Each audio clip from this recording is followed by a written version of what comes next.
Welcome to Hurrdat Sports Live. It rims out. Brown grabs it. 7 seconds left. Westbrook, 5 seconds. They're down by 1. Gordon got it. Aaron Gordon with a deep shot. Williams, three-quarter court. No good. The Nuggets steal game 1. That's a winner for Aaron Gordon. 121-119. Hall got it in. Van Riemsdyk took it away. Dangerous play. Out in front. They score. Stan Colvin. To Olofsson and back to Theodore, who quarterbacks. Wrist shot. Score! Oh, check that. It hit the post. Now they'll call that a goal. So you just got to give yourself a chance to get guys on base. Ackerman gets lifted high and deep to right field, and this one is gone.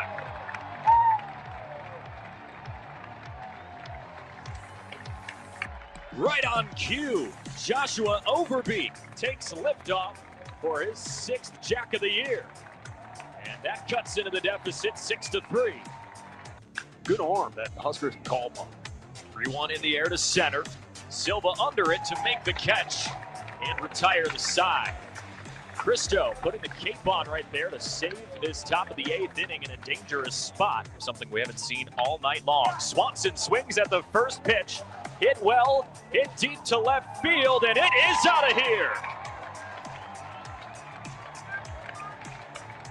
The clutch gene from Gabe Swanson strikes again. 6-4. Good morning. Welcome into Hurrdat Sports Live, presented by Centris Federal Credit Union. That's DB. I'm Ravi Lulla. What's up, DB? What up? I am just trying to sober up, and I have not had a drop. What? Explain. Sports is just drunk right now. I'm drunk off the tomfoolery. There was some tomfoolery of sports. Quite a bit, actually. Well, I mean, we're going on like a 48-hour bender. You had just a couple of in the last 2 nights in the association, we've seen about as bad a closing time. No disrespect to Simasonic. Good call. I mean, it is putrid. It's rough out there. I mean, the Celtics rot. You had the Thunder, brutal. Which your mini meltdown yesterday, which was incredible. I'm to still foul mad about to it. foul or not to foul. That is certainly not the question for young Ravi. Still mad about it. And then not to, a couple of blown goal leads, not to be outdone by last night, which zero clue. None of that made sense. What the Cavs were doing. None of that made sense. The Vegas Knights literally stain the sheets. I mean, they wake up smelling like log cabin. That's all. This morning. I mean, just log cabin, old incontinence syrup, drippy draws. Just bad. I don't even know what that means. Oh, you know what syrup smells like. You asked me why. I've never heard of the log cabin before. Oh, that's the jam. After 2024, we had to get rid of Aunt Your Mama. So what's wrong with Aunt Jemima? We're going to like log cabin. We out on Mrs. Buttersworth too? I don't know, what color is she. Well, I mean, the bottle's clear. I'm not, listen. The syrup's brown, but the bottle's clear. I just told you I'm perfectly sober. You're not getting me.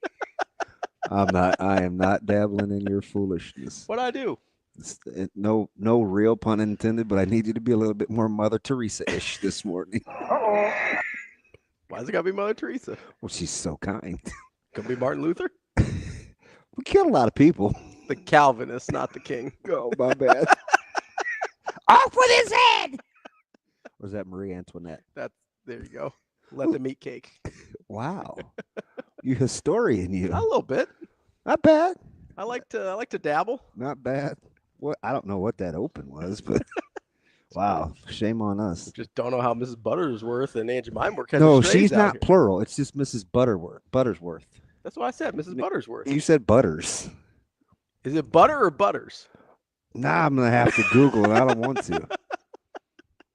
And see, you slapping my hand, you don't even know. Flipping a coin. I actually helped you too. You did. I appreciate that. Yeah, I could no longer watch you struggle with that camera. Yeah, it's butter singular. That's what I said. Yeah. It's Butterworth's, like it's possessive. Apostrophe S. Yeah. Like she owns the butter. The butter. Yes, indeed. The butter belongs to Mrs. Butterworth. That's not true. Not the butter, the syrup. Yeah, okay. The syrup belongs to Mrs. Butterworth. Yeah, so anyway, we saw just a lot of tinkling last night. Yeah, it wasn't good. It wasn't great. The Royals fans are still laughing. Yeah. Yeah, there's no reason for all that. You don't got to do that right now. I don't. And he's a Cubs fan and not a White Sox fan, but that is a horrible baseball team. Yeah. I mean, you talk about stain sheets. They have, 5 wins now? You should have seen the last inning. I mean, kicking it around. It's like Nebraska running the bases. You're dang right. What? Nebraska was a little rough last night. Not great. Was that not vintage Nebraska? That's why every time somebody's like, oh, they're going to make a run, I'm like, are they? No, I know who you're talking about when you say somebody. You're talking about me. It's fine. No, I'm also talking about Brunts. Well, that's why he's on vacation. He didn't want to see this nonsense. I get. So you didn't probably watch it for comparison's sake, so you missed the White Sox. Yeah, I did not watch White Sox. Oh Royals. Man, they look like the Bad News Bears pre-pep talk with How Walter did they get Matthau. to 10 wins all of a sudden? Last I checked, they were at like 5. Well, they're on a heater. I don't know. That's why. Well, I think they've won 5 in the last 2 weeks. Yeah, I think they have. Well, that's okay. It took them a month and a half to win the first 5, but now they're on it. They figured it out. Pace.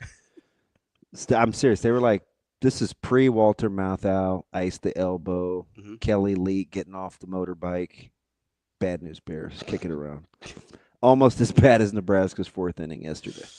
Yeah. Just go back and watch that 4th inning. That was like vintage Nebraska.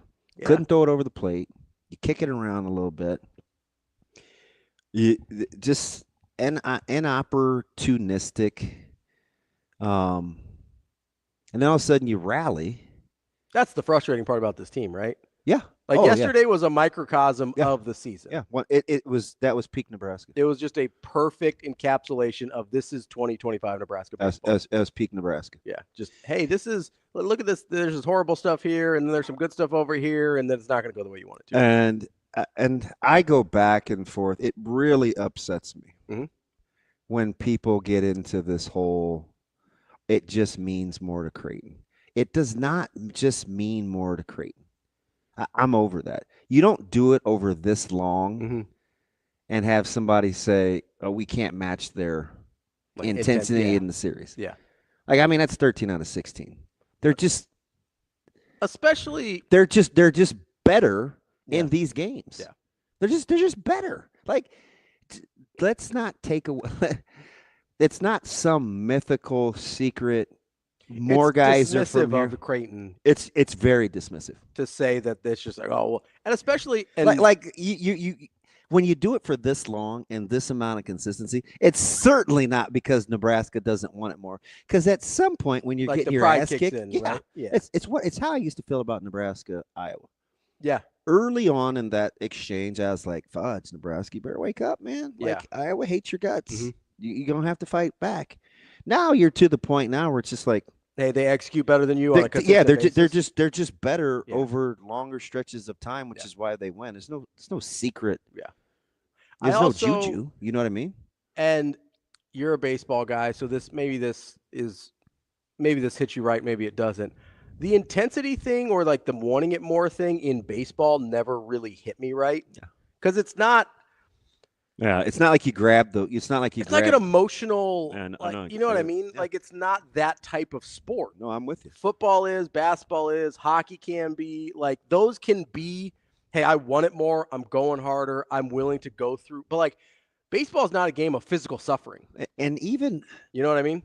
Even listening to Greg asked Coach Servais to speak. He was one of the 2 speakers. Well, actually 3 because Greg and both Coach Olson's kiddos spoke. Oh, yeah. And Ed spoke. Or Coach Ed, as Coach Olson would refer to him, Coach Ed, which I don't feel right saying. I think I'm just going with Coach Servais. Even when Coach Servais talked during the eulogy about Coach Olson, even that was kind of intense. Yeah. Like he was funny. That's just how he is. He's like a he made a joke about his lack of humor. Yeah. Right? Yeah. Which was ironically pretty funny. He's a pretty tightly wound guy. Like, at some point, that's just who they are. Like, every time they go out, he talked about these 4 things that he learned from Coach Olson. And 2 of them, it's how Creighton plays. Yeah. Regardless of the outcome, they play the same. Mm-hmm. So don't give me the whole, it's so watered down, weak, and low hanging fruit. Like, they execute better in this series all the time, especially when it comes down to as close as some of these games have been. Yeah. Because it's not blowouts, right? Just don't give me, I'm not here for the it just means more, but they just play better. I would also make an argument, and I know somebody reasonably close to the team that would make this argument as well, that Coach Servais's intensity works against them as much 100%. As it does for them. Yeah. You take the good, you take the bad. Like, him being that tightly wound also makes Creighton tight sometimes. Yeah. Like, there was a reason over the last couple of years they would be really struggling in weekend games, but do better in weekday games 100%. and stuff like part of it you've seen it rear its ugly head in Big East tournament play. 100%. Yeah. So, like, it would be weird that the only time it's ever a full-time positive is when against Nebraska. That doesn't make any sense. I'm just over it. So that's just the thing that people say because they can't explain it otherwise. Yeah. Right? And I know, just in case over the first 6-7 minutes people were a little nauseous with pea stain sheets, I'll give you the soap to clean it up of that rally cry for Creighton. And then to boot, I don't have to worry about anybody fighting over the infamous number 14. Yeah. No worries. All good. Ship him to Irving. Going to Dallas. Do we know compensation on that yet? We're thinking a pick swap, 2 pick swaps maybe, and a third, which seems cheap. Yeah, but these receivers never go outside of like Tyreek Hill for as much as I think they're going to. Yeah. So they don't. There is no coin flipping over the number 14. It will be worn by one. DK Metcalf. Yes, Demetrius Cornwallis Metcalf. Weird to spell Cornwallis with a K.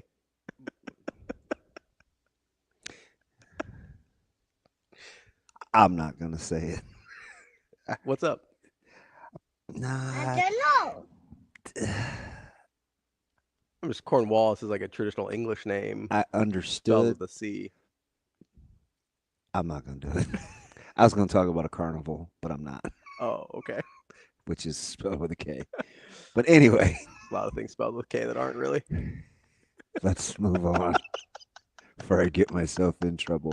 So it's no coinky-dink. Yeah. Young Ravi. Mm-hmm. I brought your boy Wardell back. Yeah, I'm It's a pull, it's a strain. He'll be I feel like you're a penguin. I feel like a penguin. That was one Stephen M. Sapphire. I feel like you're kind of poking at me a little bit. I'm not. You're going to be fine. You kick their tail anyway. Start to finish. Do you see how many shots they missed in the fourth quarter? Hey, so here's the thing. How about Finch calling out Ant? That's a guy that has control of his team. Yeah. Hey, starts with Ant. Energy sucked. His light dimmed a little bit. His energy's got to be better. Can't fade to black. No pun intended. Which it did in the fourth quarter. He was better, but for a lot of that game, he wasn't very good. And one, Michael Napoleon Tomlin. Is that a family name? I don't believe that has anything to do with his government. Pressing. He's just a little leader who's very good in battle. He's not that little, is he? He's not a big guy. No, he's not like Napoleon 5'3", though, is he? Not everybody can be Shane. Not like Tom Cruise. Man, there's no shortcut to it. No shortcut to it. No shortcuts? Yeah, so contrary to popular belief, like guys from Asante Samuel, who can't mind his own business about how the Steelers run their franchise, Tomlin's in control. You could just go get a quarterback. So you're getting Pickens out of town. So Rodgers or Cousins at this point? Rodgers. Yeah. Yeah. All in? I have to be. Again, just going to give you the comp.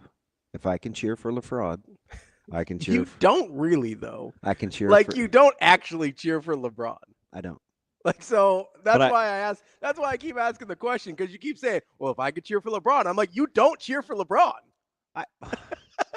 I'm not skirting pom in the thing, but I'm not like, "Hey, go suck." I enjoy it. I want him to do well. You want the Lakers? I think your perfect scenario is the Lakers would win and he sucks. Lucky for you guys. Like if that were possible, I think you'd be thrilled. It's probably closer to true than not.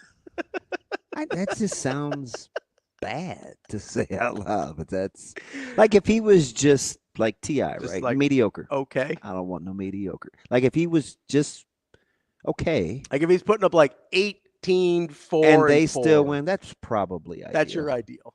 Yeah, you don't want him to get any of the credit. No, I don't need the whole not taking a pay cut and that's not my job and like we're just doing too much. Like Austin Reeves guy. Like zip it.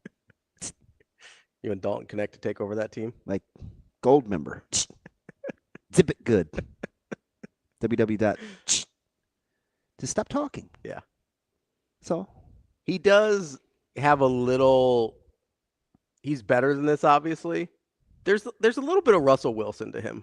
If you don't knock it off. No, where it's just like, hey, stop talking. So Russell isn't like that anymore. I'm going to need you guys to get off of Russ. No, I'm not going to do that. You guys hate on Russ. Stop doing that. Because Tomlin made him stop doing it. No, Peyton is the one that got him to shut up. The whole let's ride year one thing, that went away. And he actually played better. He played pretty well the second year. Yeah, you guys. You got to stop doing that. Listen, just because he was a Steeler for 14 minutes doesn't mean you have to come to his defense. And I don't want to. You don't have to. But I believe you just have to keep it 100. I'm just talking about cringe-worthy. Russ hasn't been cringe in a minute. I think Russ stays cringe. We just don't look at him as much. What happened? Russell Good Wilson. morning again. Russell Wilson has to go. Russell Wilson, what did you do? That's still one of the greatest. That's incredible. Yeah. But no, you can let that ride for a minute. You don't play any other goodness. When we lost them 4 games, I blame you. That's great. It's just the guy that's trying too hard. Hey, what's the little light-skinned dude's name? Who they got that from? I can't believe we're going home. John Legend. Thank you. Nice job. It's the first good thing you've done in like 6 days. Surprise, surprise. Exactly. Although the camera looks better this morning. How's the white balance? It looks all right. I think Sasha fixed that. I didn't do that. Oh. Obviously. I mean, I don't know what I'm doing. As the kids say. Oh, you didn't know. Duh. Is that what the kids say now? Duh. Todd says no confidence in Will Howard? No. No. Is that Todd? Yeah. No, you're exactly right. I know. Hi, Marcus. No? I need Marcus to help me work on my swing. What are you working on? Nothing. I'm all-time. Oh, golf. I'm all-time putter. Yeah? Yeah. I don't know that that's a real thing. All-time putter? Well, I'm your scramble guy. Doing like a scrambler or best ball or something like that? Yeah. I will never have the best ball off the tee or out of the fairway. But I'm pretty crafty with like the little short irons because I have decent touch. I'm pretty solid from like 120 and in. I'm going to doubt that because that's the hardest. That's the hardest range in golf. I know it is. The only reason is because I'm going to go hashtag. You say that every time I say anything about any sport. Except pitching 90 mile an hour off the bump. Everything else, I believe you. I don't get on you about your jumper, your ball handling. Your pickle, I can't ball handler at all. Your pickle. I don't think you could hit water if you fell out of a boat, and I don't think you could throw a strike. Well, anything other than I that, can definitely throw a strike. It's not gonna be 90 miles an hour. I don't know. Anything other than that, I'll ride with you. You could probably lift the house. I'll ride with you. You're just not throwing me anything that I'm not going to hit. That's all I'm saying. That's the only time I could throw a strike. Yeah, and I'll turn that thing around. Well, that's probably at this point, probably yeah. I was showing Zoe how to hit the other day, and I was just using wiffle balls. Yeah, and I was like, "Huh? Maybe I'm getting a little carried away." A lot of eye rolling going on in that batting cage. Yeah. I thought it was my practice, Dad. Hang on, just 12 more. Hang on, just 35 more. Hold on, I'm really finding my groove here with this. Hey, well, let me show you how to do it from the other side of the plate. Just give me 55 more. I'm done. I'm almost done. There's batting cages for wiffle ball? Yeah, it's a pretty slick little setup. Yeah. Have you ever been? No, you've had no reason to go over there, would you? To where? DJ's building 118. No, I told him I wanted to. Yeah, it's a little mini court. You can lift. Yeah, I just like doing sports stuff. It's self-contained. Yeah. So you can get your. What you get your Big Shot Bob. Yeah, get my could Big do Shot that, Bob game right. And then you can turn around and be Clemens. So no, the argument with baseball was that I could still throw a curveball. Like I could throw a curveball that breaks. And that was you the may most hit it. No.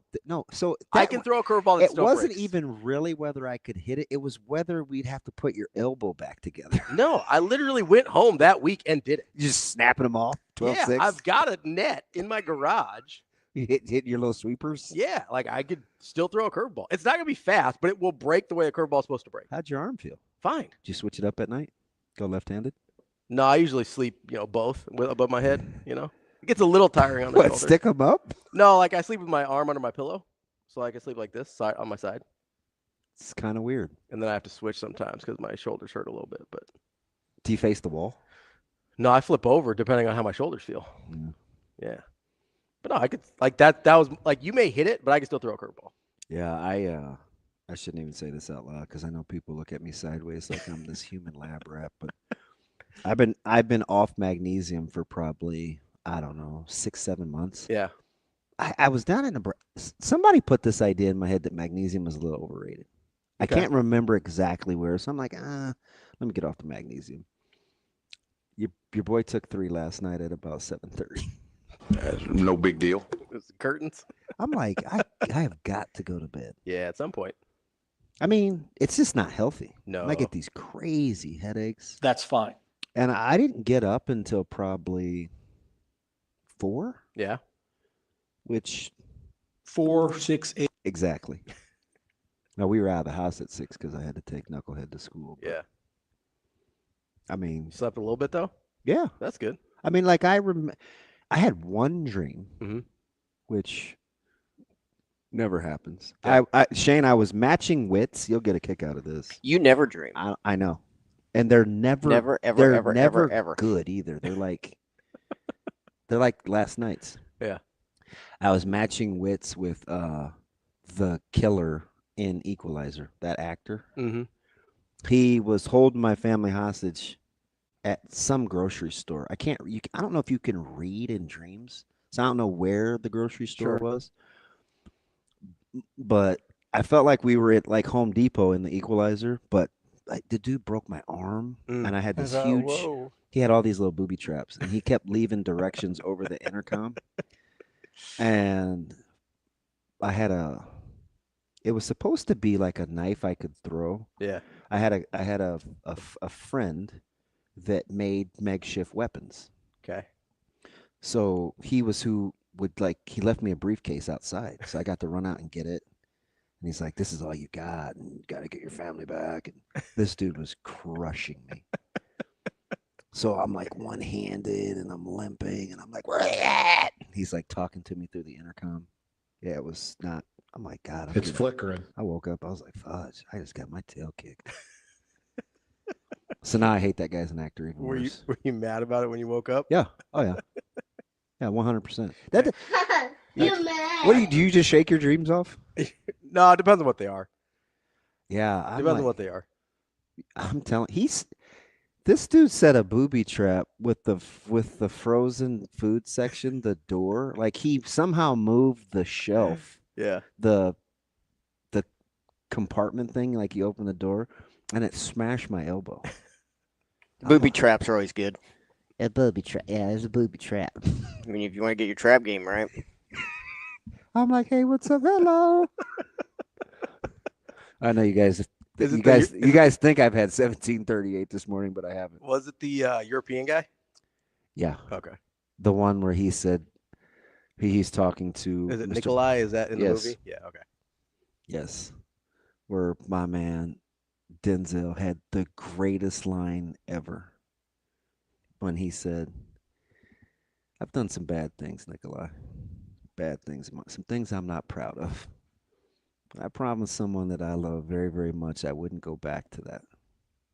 But for you, I'll make an exception." I'm like, yeah, baby, goosebumps. But I'm not crazy. No, not at all. It's totally normal. I'm sure it's fine. He came back to the dinner table and the guy's glasses were broken. The guy said, I have to take a leak. And then he dropped his glasses in the club soda, and he said, "He's not coming back." Yes, indeed.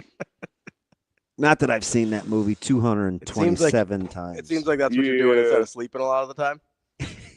Yeah, whatever. Just watching movies like that. T-Mac, you know what time it is. Will says take your magnesium, DB. Magnesium glycinate, to be specific. Yeah, my tummy can't handle glycinate. Okay. I get the queasies. Todd says melatonin. I don't do melatonin. I don't either. I'm afraid to get hooked. I get terrible dreams on melatonin. I don't listen. I've been off melatonin for probably 8 years. Yeah, I don't take melatonin. I get awful dreams. Like, yeah, wake up in a cold sweat. I have a bottle right now in my shaving kit of melatonin. It acts like it mimics it for sleep. Mimic. Yeah, I'm telling you, I'll take just about anything. Oh, I know. Absolutely. You just got to give it a try. See what works. Yeah. No, I get it. Just because I ask you for syringes doesn't make me a druggie. What? Nothing. Just assumed it was for your, Well, you did it. How long did you delay before you said yes? 1 millisecond. That's because I'm a diabetic. I got syringes everywhere. I'm like, hey, yeah, no problem. How many you need? Just 2. All right. Good. Felt like we did a drug deal. It's not illegal to use syringes, just so everybody knows. We're cool. Oh, I see. Test me. There's I'm legal. Lots of stuff that you can use syringes for that's legal. Yeah. All sorts of stuff. I'm out on magnesium, though. Yeah. I think so. How many of your friends could you have actually called that would have had syringes? 3. I'll say it's got to be a pretty short list. 3. Yeah. Yeah, 3. Yeah. One would just have it because he knows the other guy. The other guy is and then you. And then you got your diabetic friend. Yeah. The other guy just knows people. Just knows people who knows people. Air quotes. I like how you got specific about what kind you needed too. Yeah. You're like, no, I just need the little guys. Yeah. I know exactly what I need. I do. I got those things coming out of my ears because it's just like give them to you every time you get insulin. Yeah. It's like, here's another whatever. Yeah. I'm like, hey, how about I pay for the syringes and you give me the insulin for free? I bent the needle and I put it in anyway. Oh, I've done that. Yeah. Yeah. I'm like, cool. I've bent them back and I'm like, yeah, here we go. Then we do it. I'll let you know in a couple days. Don't worry, those were clean. Let me stop. No, it's good. Space people sometimes have to listen to these first segments and be like, this dude is on crack. I'm not, though. Not crack. Well, you got to understand, though. It didn't affect my play. Would you have the stones to ask to wear his number? No, he's crazy. Like, what does that conversation even sound like? It sounds a lot like that. I'd be like, no. Shane, I'm Abdul Carter. I'm talking to LT. I'm like, hey, LT, I know you're going to think I'm on drugs, man, but let me rock the 56. Can I wear the 56? Well, you got to understand, though. It didn't affect my play. Just the kahunas. Like, I appreciate the ask. I do. But there's got to be a little bit of self-awareness there. I mean, that is hallowed ground, right? Yeah. And it's not like he was wearing 56 before. You know what I mean? Like, I would understand if, like, that was his number in college or whatever, and, like, that's his thing. Maybe I go, okay, I didn't ask to get drafted by the Giants. This is sort of my deal for a while. Like, let me make the ask. But just to be like, I'm Abdul Carter. I'm obviously going to be the next Lawrence Taylor. Give me that 56. I just wouldn't have the stones. All right, so my man Thrill may help me. He may get me back on it. Maybe that's my problem. Taking the wrong kind? Yeah, I might need him to look at it. Because there's different kinds, right? Mm-hmm. Magnesium with da-da-da-da. Like the kind that I have to get my mom is very specific. Yeah, the different, like, there's different variations that do different stuff. Yeah, I might have to. Husker Dominator's just 2 old fashions, and I sleep like a baby. So I know what that is. What's in an old? That's the whiskey, right? And the cherry juice, not cherry juice. It's whiskey, bitters. Why did I say cherry juice? Is there a cherry in an old fashioned? I think that a lot of times it'll get garnished with like a cherry. Okay, maybe that's what I'm thinking. And an orange, like an orange slice. Somebody I know drinks old fashions, and I can't remember who it is. Yeah, it's my sister. They're pretty. I mean, it's a pretty go-to drink for people. Like if you like whiskey drinks, old fashion's a good one. And I do not. Yeah, I don't really drink whiskey anymore, but no, it's Tennessee smooth. Nah. Tennessee whiskey. Todd says a couple shots of bourbon. Definitely. You guys have horrible taste in alcohol. Not that I'm advocating anything here, but we're talking. Is this? We're like in the bourbon and whiskey room. That's it. Apparently. Look, listen. Stay clear. Have no fear. I'll say I'm a clear alcohol guy. Stay clear. Bourbon and whiskey. You don't really like gin though, do you? No. Well, that's a clear whiskey. It was a clear alcohol. I was just asking. Oh. There's some gins I'm okay with. No, gin gives me the willies just thinking about it. I mean, you see this thing? It's still not closed. Well, you gotta understand though. I say the one on my shoulder. There's no. I'm so out on gin. So it's not like a flavor thing. It's a behavioral issue. Make it sound like I'm 8 going to the principal. It's a behavioral issue, Mr. Price. If the safety scissors fit. Those were made for right-handers. Yeah, I'm out on that. Yeah, no, just, Simple syrup. SkyMax, you're too mature to be into simple syrup. You don't want a good like mint julep, a little simple syrup? No. I'll mess around with a mint julep on Derby Day. A lot of work for a little bit of a drink. Oh, I'm not gonna make it. That's not happening. Don't matter to me. Yeah, you got to get out your little apothecary set, grind it up. Yeah, I'm not. Grind up the mint leaves. I'm not doing that. A lot of bad takes this morning. Husker Dominator says gin is awesome if you want to fight and meet the police. I've never had that experience with gin. He is 100% correct. I think that's every alcohol if you drink too much of it. It's not true. I don't have that reaction with gin at all. Maybe it's because I just stick to the Bombay Sapphire. Of course you like Bombay. Just meets my constitution a little better.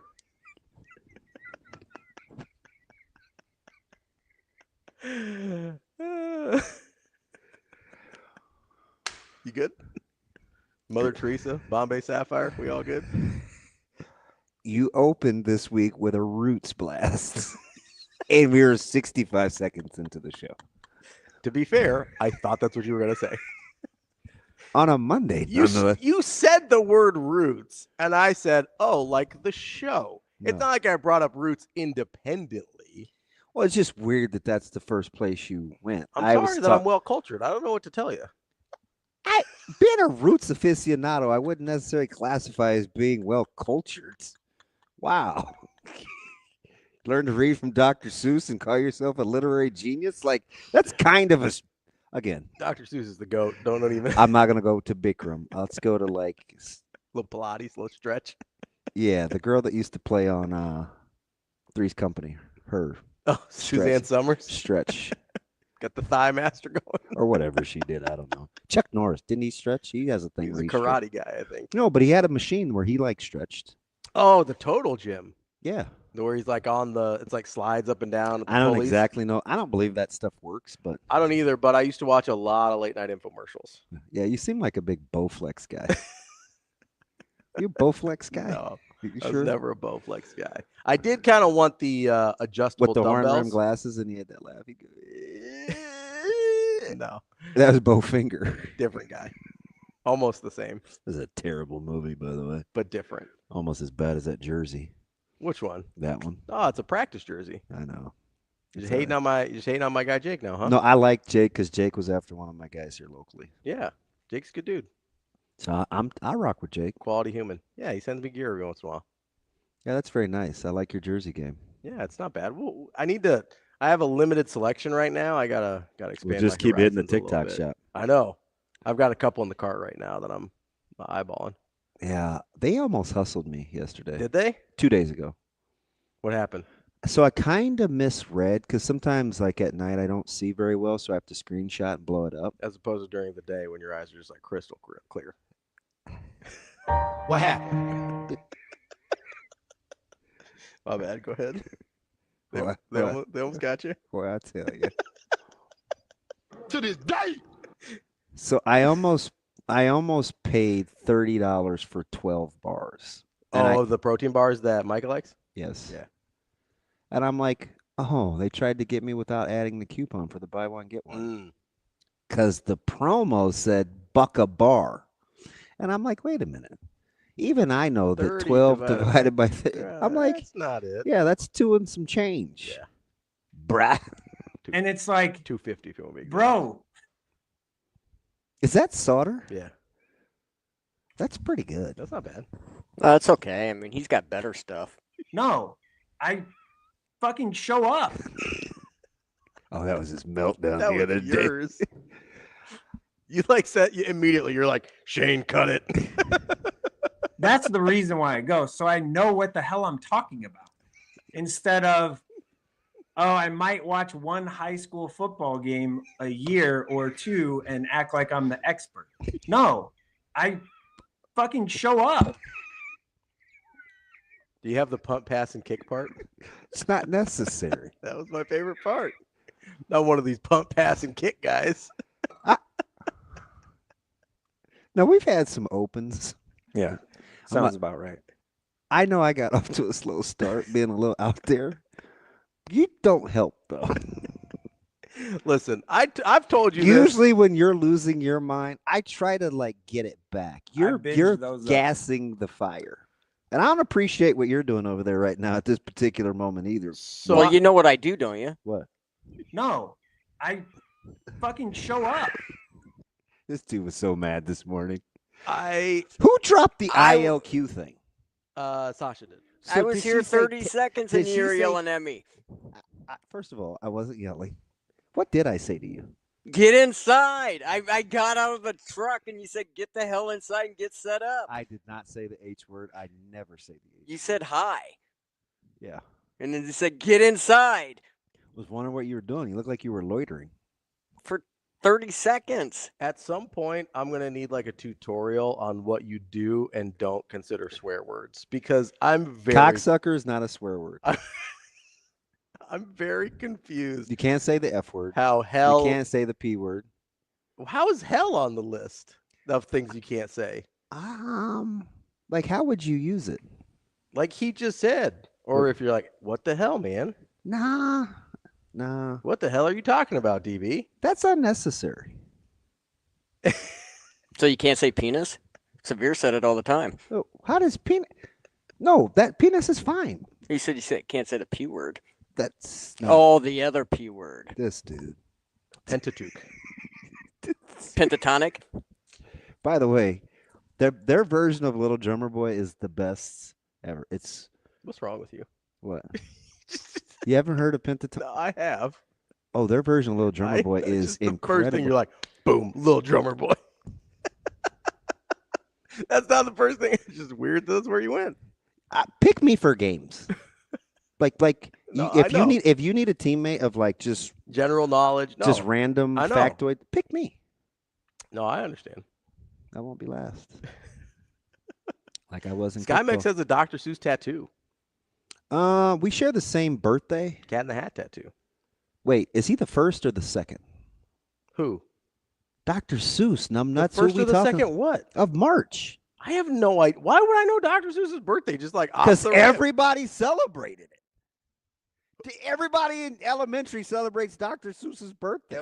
We did not. That might have been an OPS thing. We didn't do that. Now we're on OPS. I'm just saying we went to different districts. That's all I know. Oh, so they don't know. In Millard, we didn't do a Dr. Seuss day.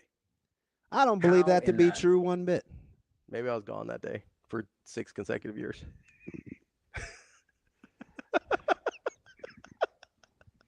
See?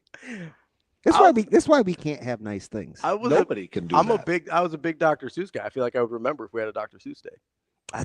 Kind of overrated, but I get it. I liked him when I was a kid. Yeah, he's fine. What were you doing? Like Nancy Drew? Like what were you into? On that serial killer stuff already, or? No, I was a big Roald Dahl guy. Okay, I can Roald Dahl. Big Shel Silverstein. Eric Carl? No, Big Shel Silverstein guy. What's wrong with Eric Carl? Judy Blume. Judy Bloom, what are we doing? Ramona Quimby, age 8? Out of here. Okay, literary genius. What were you, like Old Man in the Sea, Ernest Hemingway? What were we doing? I did read the Iliad in elementary school. Of course you did. Your whole life's an Odyssey. That's the second one. Iliad's the first part. I didn't like the Aeneid as much. You smoke crack, don't you? Samuel Jackson. Coming up on the show today, we got Brian Christopherson, Husker 24/7. We've got Mitch Sherman at 9. There's somebody else in there. Where'd I lost? Oh, we've got, of course. Who's our Wednesday today, Shane? Was that on the list? You got to understand. Andy. Andy. Hey, Andy. I think he likes it. Oh, that's Mikey. Andy Kendeigh. Shut up, Shane. Everybody's crabby now. I'm in a great mood. Of course you are. You're an idiot. I love Dr. Seuss. Don't matter to me. I don't know when his birthday is, though. There's better doctors. Dr. Pepper? Dr. J? He's not even a real doctor. Neither is Dr. Seuss. Maybe he is. I don't know. That's you can have totally your only. doctorate. March 2nd. Thank you. That's my I knew we shared the same birthday. Dr. Seuss.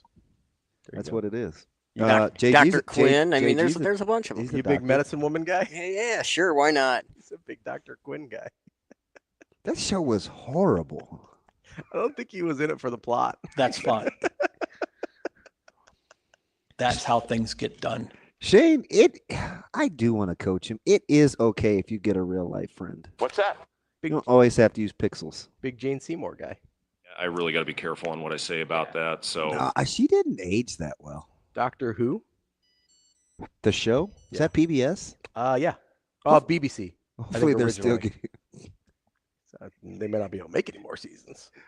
They're still getting funding. Funding is a little dicey. It's a BBC joke in there too, but we're not going there. The British Broadcasting Channel. I know. DB. I watched Luther. I found that show. That's where Peaky Blinders originated as BBC. I found that show on BBC. The original Office. Idris Elba. That wasn't funny. The original Office? Yeah. No, I'm not. British humor is very uncomfortable sometimes. Let's offend. Do tell. No, it's just like Shout out to all my Brits out there. I like British television a lot, but some of their British comedy is so. It's like the first season of The American Office were just so cringy and awkward that I don't like it. I crush a lot of their detective shows. Oh yeah, their dramas are great. They are way good. Yeah, absolutely. I'm all in on the dramas, but their comedy is not my speed at all. Yeah, well, not here for it. Big Benny Hill guy. I don't even know. I don't even recognize what we're doing. You don't know Benny Hill? Who's Benny Hill? Hey, Google it on your work computer. I'm not gonna do that. Well, this isn't my work computer. This is a personal computer, but I am on their Wi-Fi right now. So.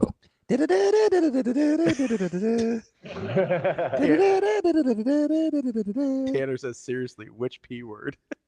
Prostate. That can't be my Tanner. He would get me in trouble. I think he might. Oh dang, it is. Come on, Tanner. It was on the Twitter machine. TA? Yeah. He's trying to lay out and whack me. Now that's my dude. He's trying to get you. Maybe he really doesn't know. Maybe it's a genuine question. Who is he, Shane? You can't say penis? Gotta ask some questions about Brett. Severe said it all the time. That's why I was wondering. Severe said a lot of stuff I don't think you're supposed to say. Well, he didn't say anything now. Just follow his lead. You'll be good. That seems unlikely.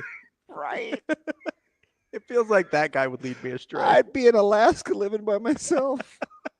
Oh, yeah. Dude, we that know guy that. wants to live by himself bad. Oh, I know. It's fine. It's weird. It's fine. It's fine. Oh, we got to hit more than 4 segments out of this show today. Just him and what were we doing the other day? Just him and Mando just out on a ranch somewhere. I don't know. Yeah, I got to get ad reads in at some point. So I don't think it's Mando. I think it's Mondo. No, it's not. His dog Yes. is Mondo. No, it's not. Shane, call Severe. I want him to say it out loud. It's named after the Mandalorian. His name is Mando. I think it's Mondo. You're out of your mind. You're really going to try and out Star Wars me here? Like, come on. No, I leave the nerdism to you. Between the two of us, me and Shano. You guys missed your big holiday, too. Well, it was on Sunday, so I celebrated without you. I didn't miss it.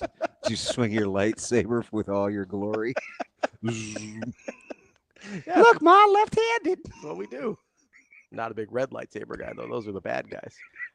We'll be back, maybe. I don't know. It's Hurrdat Sports Live.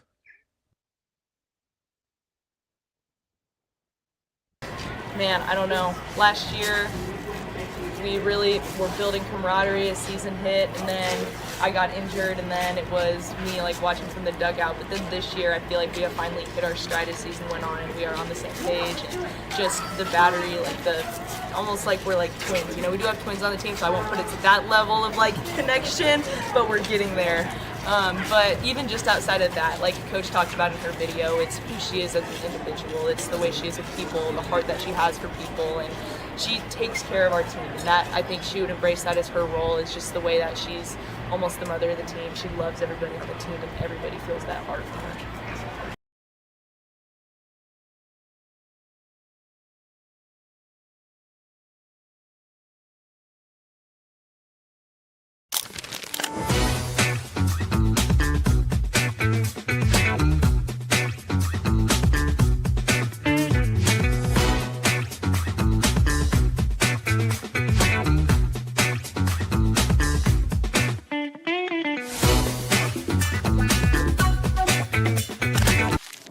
Aspirations can drive us.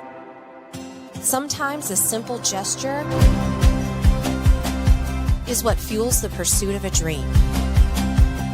When it's time to make your dream a reality, we are here to help.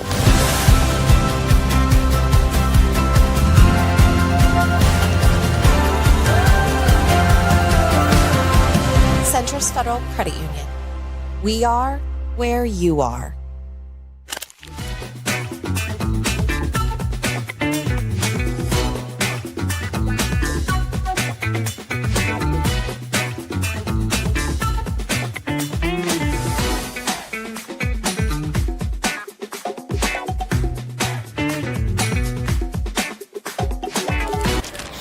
One motor, but the one thing she has learned as she's gotten older is how to idle the motor a little bit, but the motor's still running if you're following me.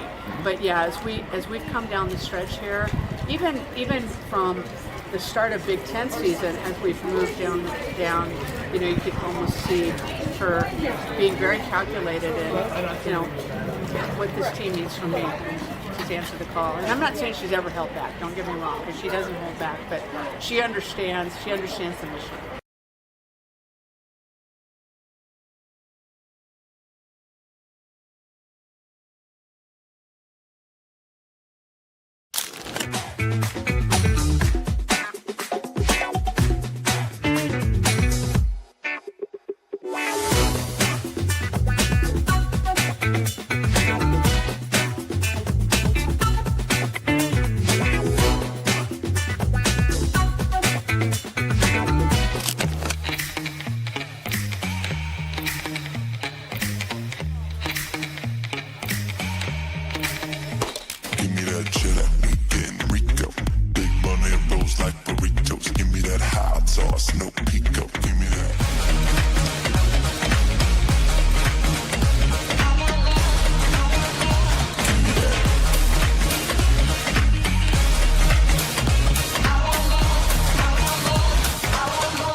On a similar path with John.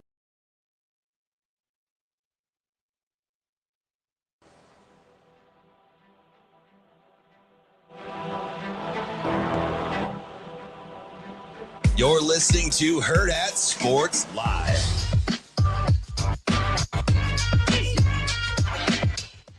Welcome back, Hurrdat Sports Live. That's DB. I'm Ravi Lulla here at Hurrdat Sports Bar and Grill.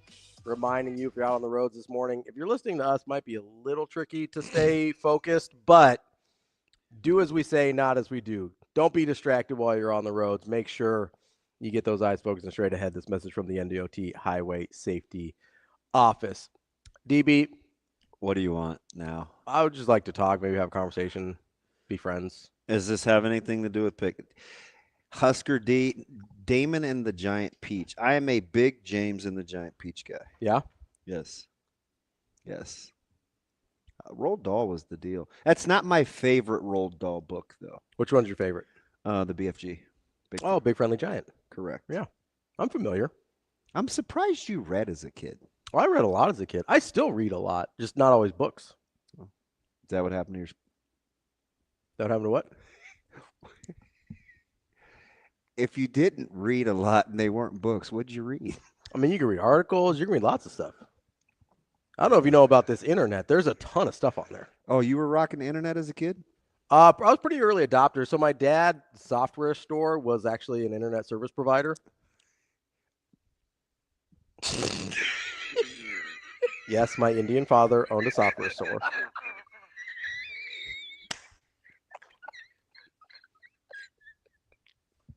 You good? He's still in IT. Oh, you didn't know? He owned it with his brother. And the least surprising news ever. Would you have been more surprised if my dad was a cardiologist? An IT guy? I don't know if I knew that. That's kind of funny. Owned a chain of motels or a chain of convenience stores? Which would have been the most surprising? I'm sorry? I mean, listen, we weren't big into bucking stereotypes back then. So anyway, the Indians are very practical people. We go where the jobs are. So back to the internet. Yeah, so I said I read a lot as a kid. I still read a lot, but not as much books now. Oh. So as a kid, I read a lot of books, although I was, again, an early adopter on the internet because I had access. Totally unrelated to where my dad was from. But yeah, no, there's lots of stuff you can read that aren't books. Oh, man. Oh, I like Dean Koontz. I don't love him. He's fine as an author. I don't read a lot of fiction. Okay, so do you know, I'm afraid to say this. All right, well. But because we're in a tree of trust and Todd gave me a safe landing, my favorite author as an adult is Kay Hooper. Oh, I don't know who that is. Yeah, Google Kay Hooper, and it will make a ton of sense. Serial killers? Correct. That makes sense, yeah. Big Kay Hooper guy. Touching Evil. Probably could have predicted that. It's the first book I read on a plane. Really? Mm-hmm. I do a lot of, if I read books, like actual physical books now, it's usually Malcolm Gladwell. I'm a big Malcolm Gladwell guy. I prefer just the cute sayings and theories other than just actually diving into all of his readings. I like the context. Yeah. Big Kay Hooper guy. Yeah. I don't read a lot of fiction. It just doesn't do it for me. Oh, it's incredible. I'll watch shows like all day long, but the fiction books don't really grab my attention. I don't know what it is. Who made the series The White Mountains? The little kids and the tripods and the aliens. John Christopher? Is that it? That's what the internet's telling me. You're a terrible Googler. Are you sure? Yes. There's another book too. The Tripods. Was that the name of it? Yeah. The White Mountains is like the series. Yeah. By John Christopher. Yeah. Yeah. I liked him as a kid too. Big sci-fi guy. Not as I got older, but when I was a kid, yeah, I liked it a ton. Yeah. I still watch it. I'm kind of over the. I watch a lot of post-apocalyptic shows, but I'm not into like. I mean, I like Silo and some other shows, but that's. Yeah, the post-apocalyptic thing is I'm kind of over it. Are you so you're not into Last of Us? No, my wife is. She likes all those kinds of doom and gloom shows. Does she know that it was based on a video game? Yes, but she doesn't care. Does she know about the video game? She knows it exists. Is your wife a gamer? No, not at all. Couldn't she hold a joystick? Loaded question. No, probably. You're an absolute child. Hey, I'm tripping, I'm sliding, I'm riding through the deck. That's the. Well, it depends on what you mean, because like modern controllers don't have they've got like a toggle stick. It's not really an old school joystick. You know, like the old Atari games where it just was these are more toggles more than joysticks. That's why that's a loaded question, because it's complicated. Like Avril Lavigne. Why you gotta be so complicated? You're incredible. Pride of Canada, Avril Lavigne. So your wife's. By the way, she's never played conversation Atari. seemed to go over like a lead balloon. No, she's definitely not playing Atari. No. Not a big Atari. You might be like the old paddle games. Never mind. What do you mean? What do you mean? DB, which P word? Oh man. Coming up next, we're gonna talk to our guy Brian Christopherson, Husker 24/7. Yeah, we're gonna talk about his colleagues' tremendous segment yesterday. He had a lot of takes. That killed my timeline yesterday. And Husker Dominator, my last name's not Patel, so no, we're not into hotels. It's a different business. That's DB. I'm Ravi, Lulla. It's Hurrdat Sports Live. Ridge Lovett, thank you so much for joining me. Now you are a national champion, the first one in 14 years for Nebraska. You're in the same sentence as Jordan Burroughs, the last guy to do that. Anytime you're in the same sentence as him, that's a pretty good thing, right? It's awesome. It's always a good thing. What was so important about the season for you to be able to accomplish that goal and, live out a lifelong dream for you? Yeah, being in college, I've been close a few times. Right, I made the finals once. I lost in the semis, and this was my last year, so it was finally being able to get over that hump. It felt pretty good. Yeah, how much sweeter did that make it, knowing that you've been to the same exact tournament, lost in the finals, and then also lost in the semifinals before? Just how much more gratifying did that make it? It was good, and beating the kid that beat me the year before in the semis, it made it even better. Yeah. Getting that one back, evening up the series, it was good.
You're listening to Hurrdat Sports Live. Here is Husker 24/7 senior writer, Brian Christopherson. Yeah, you got guys walking into Ace Hardware without their shirts on. Brian Christopherson. We got a pretty good sewing circle in this state. Brian Christopherson. To me, it's like crunch time, baby. Here is Brian Christopherson.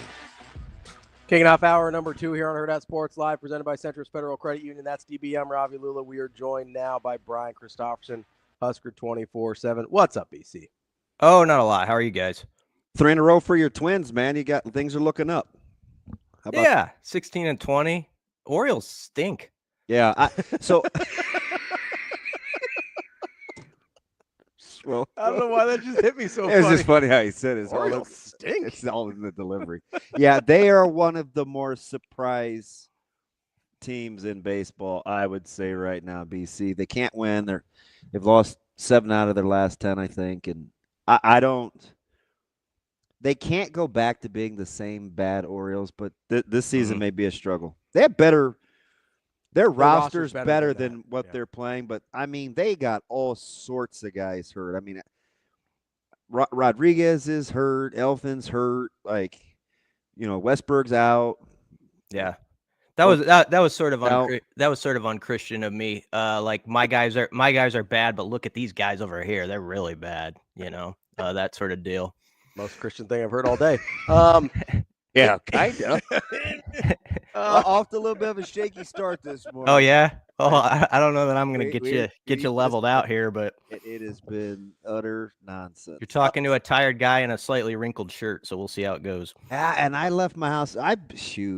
And I'm like 4 hours into my day, so I'm trying to tread lightly and just not say anything too crazy. Not stepping into too many landmines this morning. I do have one question though, BC, because you strike me as a guy that did you read a lot as a kid?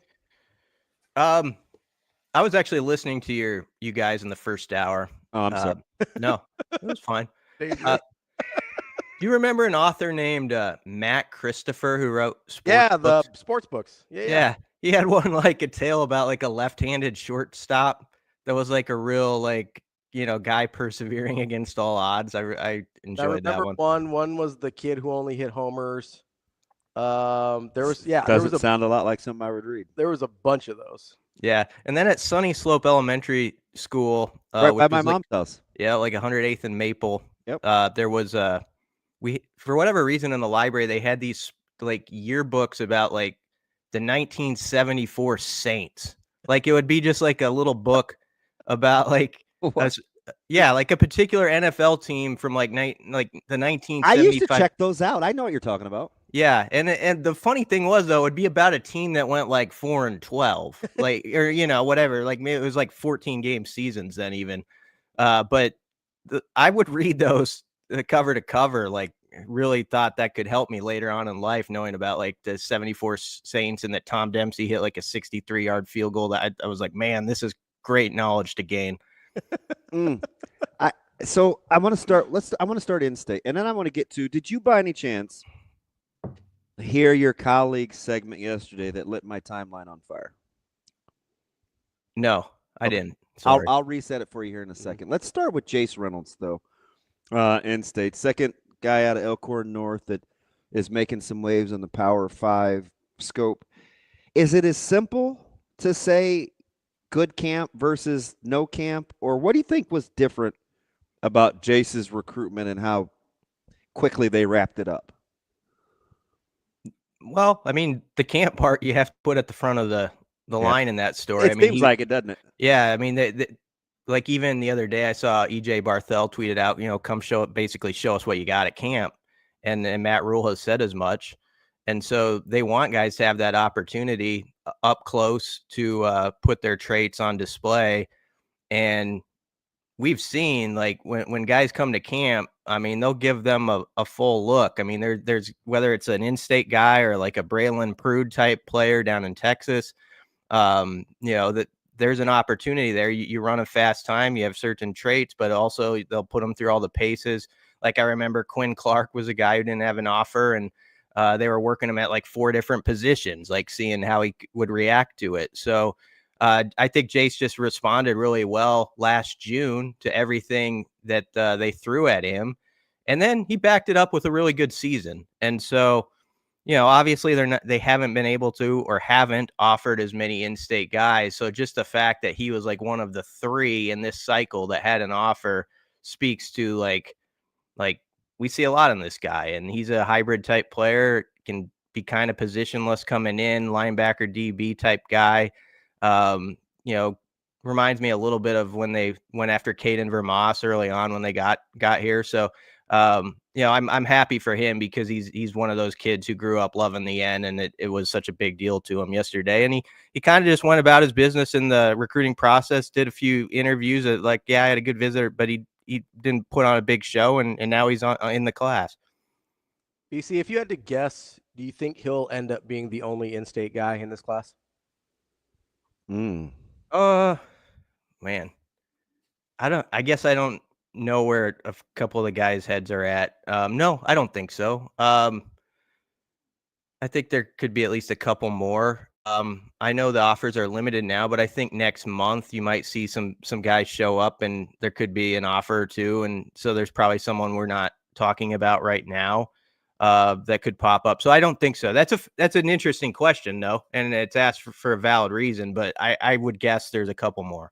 Hey, BC, I almost feel dirty asking this question, but I think you have to because he's clearly highly thought of and highly sought after, and still he doesn't hold a Nebraska offer, and I think that's okay. How do you see this Braylon Warren thing playing out as a guy that still has 2 more years of high school left? Yeah, I don't know. He's I don't know. I mean, it's tough because they've got someone locked up in the class now, but I think he could be in uncharted waters here by the time it's all said and done. Yeah, I don't know how you handle that if he just keeps, on the climb basically. And I suspect he might do that, knowing his family background and how motivated he is. So, I mean, it is in kind of an interesting storyline. Nebraska gets a QB from another Big Ten state, and we'll see where it ends up for Braylon. But he's a very good player. That's all I could say right now is I just know he's got a lot of gifts, and he's worked at it hard for a long time. And, you know how I am, Damon. I always root for the guys, like the in-state guys, like no matter where they go. I want them to have success. And I sometimes think it's difficult when your situation's being played out like publicly as it is, but that just kind of goes with it. But I know he's going to have the right head on his shoulders to handle this, with his family background, but also from what I know about just the type of kid he is. So that's an awesome place to start when you have the type of mentality he has, that just like keep pushing forward. And he has great opportunities in front of him, whether one of them's in the in-state school or not. He's going to end up at a really good school and be able to show himself. And you never know how this thing winds around anymore. So still a lot of chapters to play out there. Yeah, BC, I find it fascinating when we're talking about these high-profile in-state kids, and then you sort of add that extra level of being a legacy kid, right? Where, there's a part of me that I root for the kids in the state, and I want them to have success. And sometimes, and I'm just recently, and I think it's something that DB said. Probably. I just recently, it's rare that you actually land anything, but it's okay. I think there's something to, maybe there's other places that are better for him in the sense of just the mentality of if he's not successful at Nebraska as an in-state kid and as a legacy, that feels different, especially if it's just not early. That feels different than if he goes to he's got offers from like Illinois and Cal and these other places, right? Where if he takes a couple years to get going at Illinois, it's a totally different experience for him. And for some guys, that's better, right? Like I started to come around on this. So as much as be like, oh man, it would be awesome to get Braylon Warren in the class or whoever it is, right? There's a part of me that goes, maybe that's just not what's best for him. Yeah, I think you nailed it with that answer. I don't know what his mindset is on that whole thing, but no, it's a point well taken. It's actually the same thing basically Matt Rule said, right, when he was given the long in-state answer, that it is difficult sometimes for the guys locally with all that heat on them basically to produce, and especially when you multiply that by 100 when you're the quarterback and, like you say, a legacy. There's a lot to that. So maybe it will work out really well for him. And it's just a different era now. Like, Nebraska goes into Iowa sometimes, and Iowa kids are interested, and there's all sorts of schools coming into Nebraska. And I've really had to shift my mind since I started this beat like a couple decades ago about the whole in-state conversation. It's kids I think are way more open. First off, to explore and go elsewhere. Nebraska's made it easier on them somewhat by not having a lot of success over the last, decade. And, there's a lot of, I think the talent pools kept growing too in this stage. There's just so many good football players that are going to get opportunities. And I know there's people over there at Stadium Drive who root for those guys too, even though they can't, or they don't offer all of them and can only offer a select few. They still want them to succeed. And I know Rule always says that. So BC, I agree with you on the talent pool thing, because I've said this before. It used to be if there was 2 Division I guys in the state and you didn't get them, that was a big deal. If there's 10 Division I guys in the state and you get 4 of them, you let 6 get away, but it feels different, right? But I was trying to remember, and with your Rolodex, you might be able to help me here. Did you say Rolodex? I did say Rolodex. That's yours. It makes more sense that the good point was from Rule, though, not you. That actually checks out. But is this, if you can remember, would Braylon be the first both legacy and in-state guy at quarterback we're talking about? Yes. So he's even I know the uncharted waters you were talking about are different, but he's in a totally different boat. And here's the thing with me, B, is, you talked about, you're with me about the in-state guy or kids in general just wanting the best. With me, it's almost like I go into protective mode. Mm-hmm. It can be like. Nebraska's going to 100%. Yeah. And for me, it's like I don't want to get into is he better than what we got, or the other way. Well, Nebraska's got to do this. These other schools are not. Sometimes those things just aren't going to intersect. It doesn't have to be. They can be mutually exclusive. Yeah, it doesn't have to be. Well, he's not this. He must not be that. Where you demean the young man. Mm-hmm. And it also doesn't have to mean that there's pressure on Nebraska, because it's his own journey, right? He gets And Nebraska got a really good quarterback too. Braylon's good, and Trey Taylor, on paper with and just watching his film, and also you go back and look at, basically since 7th grade, he was, walking into meeting rooms, and it's like, okay, tell me what this check is in this audible, and he's laying it out to the Maryland coaching staff, when he's 12 or 13 years old. So it's a really impressive young guy that just committed to Nebraska. So it makes sense that the Huskers are excited, or we're in on him.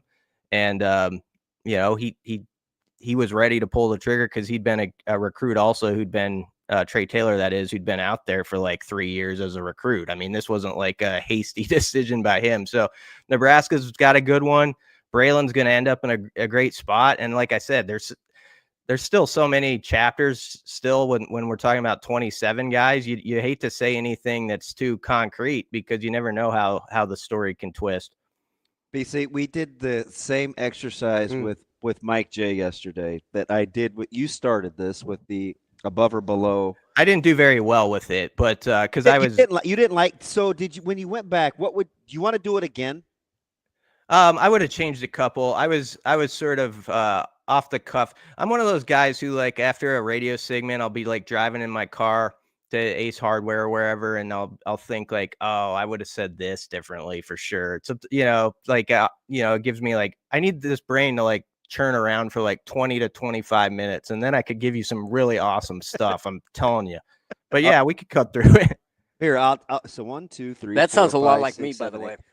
So Dave only had 2 aboves, and they probably weren't the teams that you think of. 2 teams that he thought were for sure above Nebraska. No, that Nebraska was above. Oh, okay. It came across as very. He's a hater. That's what he is. It was a really, really good segment because it sparked up. And I'll get to the end because I think there's 2 things that changed because basically I just listened to him and Ravi. Ravi's on one end of the spectrum. Shafe is on the other. And I thought they both made outstanding points. But here, let me get to this real quick. So these are the teams in the middle that Nebraska's going to have to make a move on. Yes. Okay, but I have to ask you the question. If you concede Ohio State, Oregon, and Penn State, The first question is, who are the 4th and 5th teams? Because this is, can Nebraska be a dark horse to get into that 5-6 slot?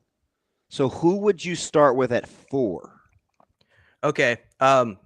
Thinking about it for a week, I would say USC and Illinois are the teams I didn't give enough credit off the fly. So USC and Illinois in some order are 4-5. Are they both in your head ahead of Michigan?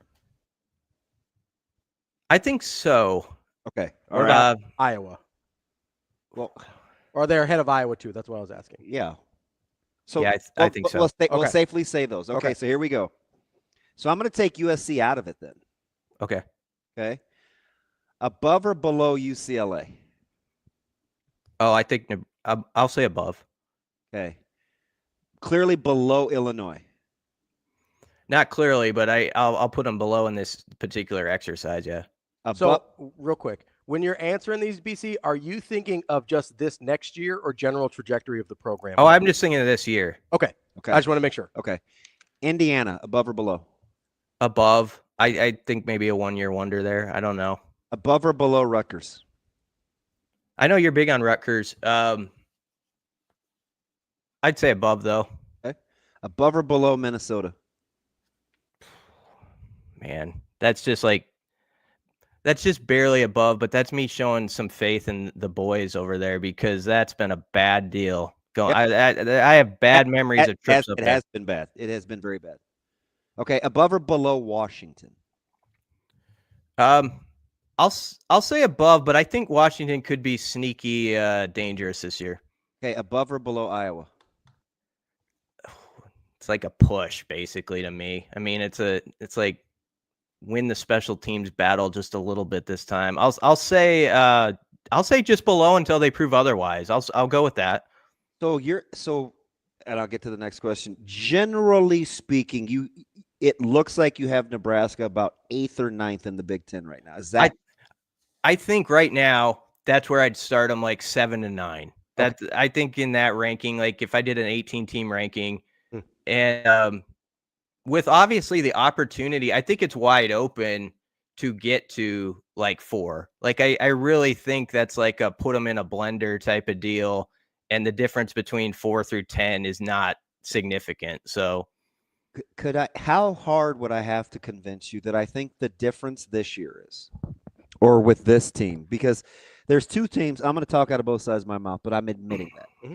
I think it takes an incredible leap of faith and kind of myopic that Nebraska's going to have success against Minnesota and Iowa in the same year because they haven't since they've been in the Big Ten. Mm-hmm. Okay, fair. And Minnesota's won 5 in a row. Mm-hmm. So I'm admitting that. But what I will say is the difference this year, if you want optimism in Nebraska, it's number 1, it starts with Dylan Raiola. And 1A, I get the sense we're undervaluing Nebraska's impact along the offensive line. I think this is the first time that I can remember in a handful of years where I'm not afraid, even in preseason without knowing anything, to say that the offensive line will be a strength. We're not used to saying that out loud. So I think it helps with not feeling very positive about the season. We're not used to really potential of good quarterback play and the potential of the O-line being a strength. Are we paralyzed by that, do you think? Maybe a little bit paralyzed by the fact that even though O-line play hasn't reached great, we have yet to call it a strength. Yeah, but I think people are a little cynical because there's sometimes, for fair reason, like the guys involved in the offseason talk about it being a strength. Like I've done stories throughout the years where the O-linemen involved, like, yeah, we expect to be the heart of this team and all that stuff. I don't hear the coaches say it a ton. No. But players, because you want to believe in yourself and all that. But people see those stories like throughout the different years and they're like, yeah, they're still sort of just okay. And so because of that, I do think that's one of those topics where people are like a little hesitant to like grab fully, like, okay, I'm going to put my heart on that. They're going to be really good. And honestly, too, maybe we have to get out of this thinking, but like I can't think of a lot of drives in recent years where it's felt like the O-line just put someone away when it was that moment. And I think it would be a defining moment if like early in this season, even if it was a game they're up like 7 at Arrowhead and they go on like a 5.5, 6 minute drive, like late third quarter, early fourth. Not that they haven't had these drives mixed in, but something like that right off the jump in this fall would be huge, I think. And like, okay, I love how they put the smackdown on that team where you could see the other side wilt as you were getting into the fourth quarter.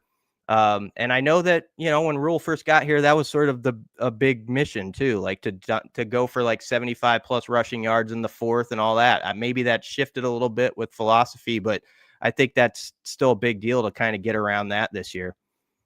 So BC, if you're sitting here and I'll ride with that. Yeah, absolutely. Because that came up a little bit yesterday about putting teams away. Shafe mentioned that yesterday where he goes, hey, I just need to see when Nebraska's got the ball, and not exactly what you're talking about with putting teams away, but when they've got the ball and an opportunity to score a touchdown, to take the lead or to win a game, instead of it being that disaster moment that we all come to expect of actually just getting the job done in a 4-minute situation or 5-minute situation where you're down 3 or 4, right?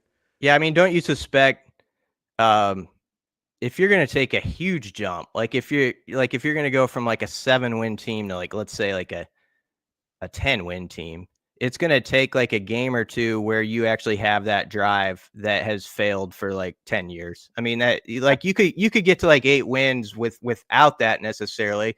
But if you want to just like run through that sign and get right to 9, 10 and whatever, it's going to take, one of those seasons where you have a game where you're down 3 points with 6.5 minutes left and you do something with the football and then you get the stop, on defense. So, that I understand where, that's something though that they actually brought up a lot this spring. Like, Dylan Raiola and Rule mentioned like the 2-minute offense and situational football a whole lot. So I think that's been a big thing behind the scenes, I think, with Dylan and Dana and trying to work through that and what's best for us.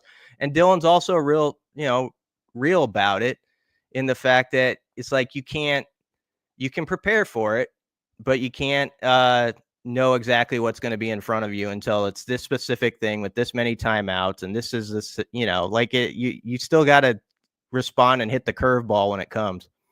So BC, I'm glad you brought up Dylan there, because when having this conversation with Shafe yesterday, I was kind of forced to figure out why I had so much optimism compared to how Shafe was feeling about this. And part of it was he was so good yesterday, BC. He talked optimistic people into being pessimistic. I don't know if that's good or bad.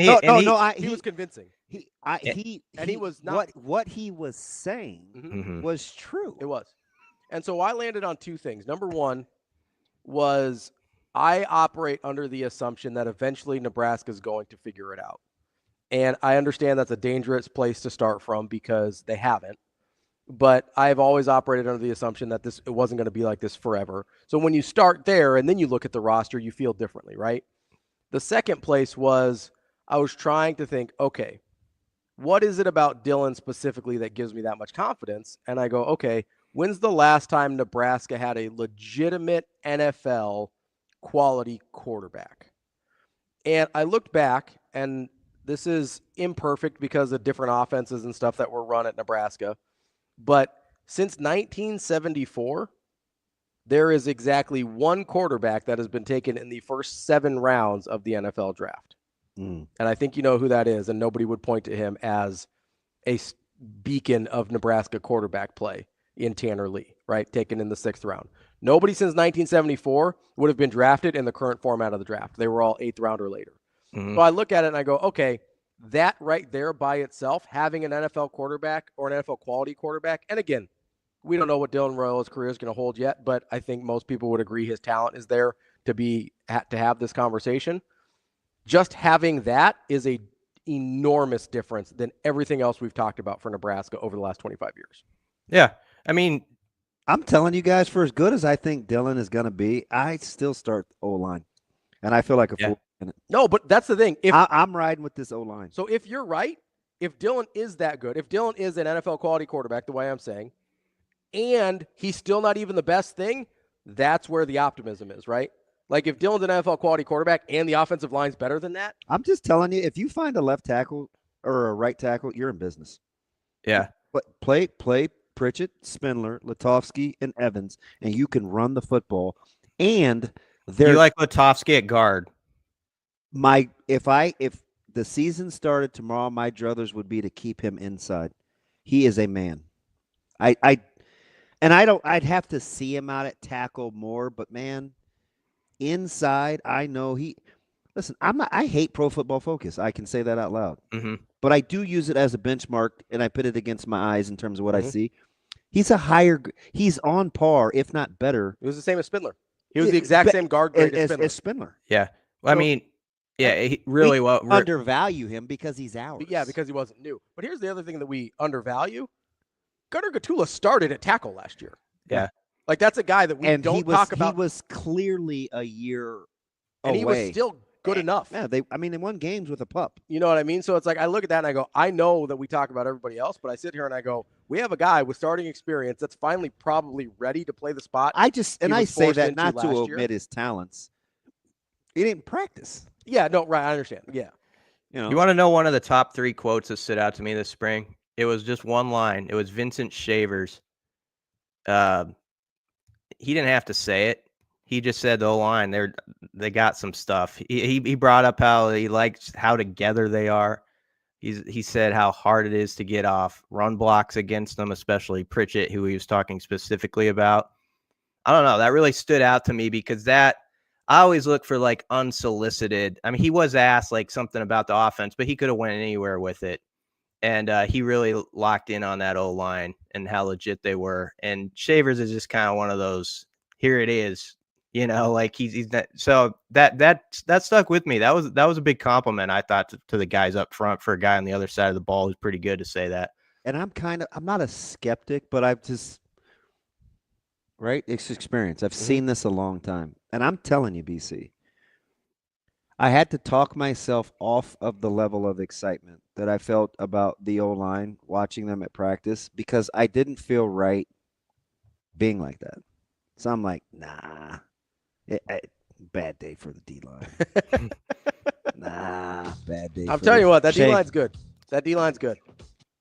And like the D-line, I'll die on that hill. The D-line's good. So, but the more I watched it, and the more I listen to people just me, I'm a big context clues guy. The more I listen to people unsolicitedly talk about it, I'm like, okay, it's weird. I'm going to say this. I'm going to trust me. Mm-hmm.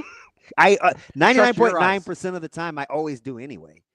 I just don't know why I'm a little reluctant with the O-line, but I've told myself it's because it's never really been a strength while Nebraska's been struggling. And I think it's going to be a strength if they stay healthy. Yeah. Well, it's loaded options. I was going to say, I don't even knock on wood. I want them to stay healthy. I don't even think they have to stay that healthy. They got options, man. We've seen the last few years, injuries have been a problem and we didn't like their depth as much. And we still sit there and go, yeah, they were fine. Like if they stay healthy at all, they're going to be a lot better than that.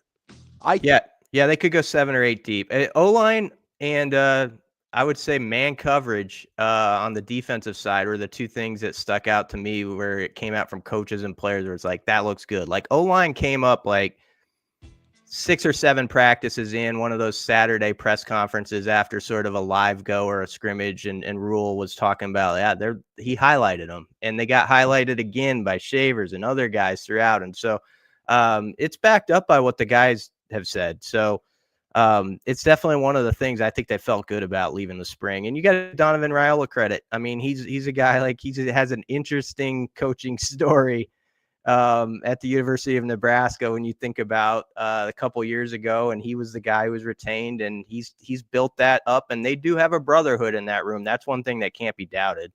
BC, I gave you some bad information. It was 76, not 74 on the quarterback. I apologize. All right, I'll forgive you on that. You let my man Kevin jump down your throat. Ferragamo, baby. Yeah, it was Ferragamo, not Hum. I apologize. It's still been about half a century. So you're still the man, BC, always.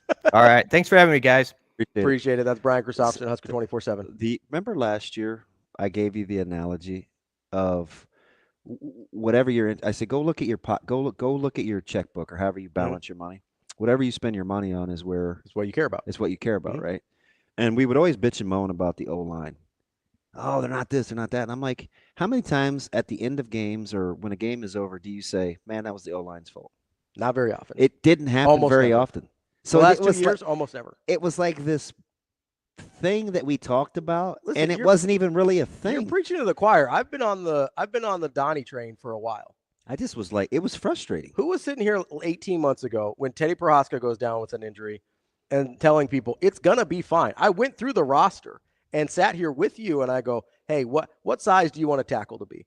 And you said about 6'5", 310. I go, oh yeah, we went through the whole exercise. And I go, okay, how many guys do they have that look like that? Yeah. I'm gonna trust Raiola to figure it out because he's done it before. Yeah. I saw it happen before, and he's got better guys now. That was one of the few times when you were doing that. I had no idea where you were going, and then I ended up. I was like, "That's pretty good." You pulled a me basically. Take you all the way around the bar. Well, you walk me through the thought process because I sit here and I go, okay, we haven't even really liked the pieces he's had yet, and we finally start to like the pieces he has. And guess what? The O-line hasn't been a problem. It's going to go from not a problem to part of the solution. Shane, let's take a 60. Come back and get my man AK for Channel 7. Man, I don't know. Last year, we really were building camaraderie as season hit, and then I got injured, and then it was me watching from the dugout. But then this year, I feel like we have finally hit our stride as season went on, and we are on the same page. And just the battery, almost like we're like twins. We do have twins on the team, so I won't put it to that level of connection, but we're getting there. But even just outside of that, like Coach talked about in her video, it's who she is as an individual. It's the way she is with people, the heart that she has for people, and she takes care of our team. And that, I think she would embrace that as her role, is just the way that she's almost the mother of the team. She loves everybody on the team, and everybody feels that heart from her.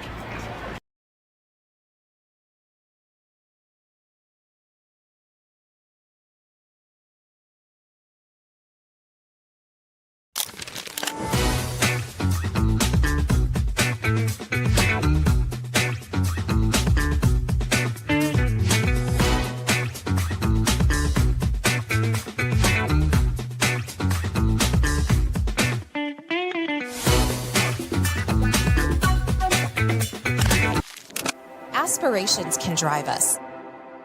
Sometimes a simple gesture is what fuels the pursuit of a dream.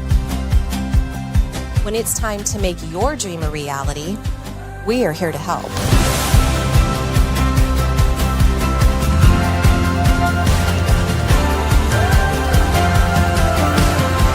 Centris Federal Credit Union. We are where you are.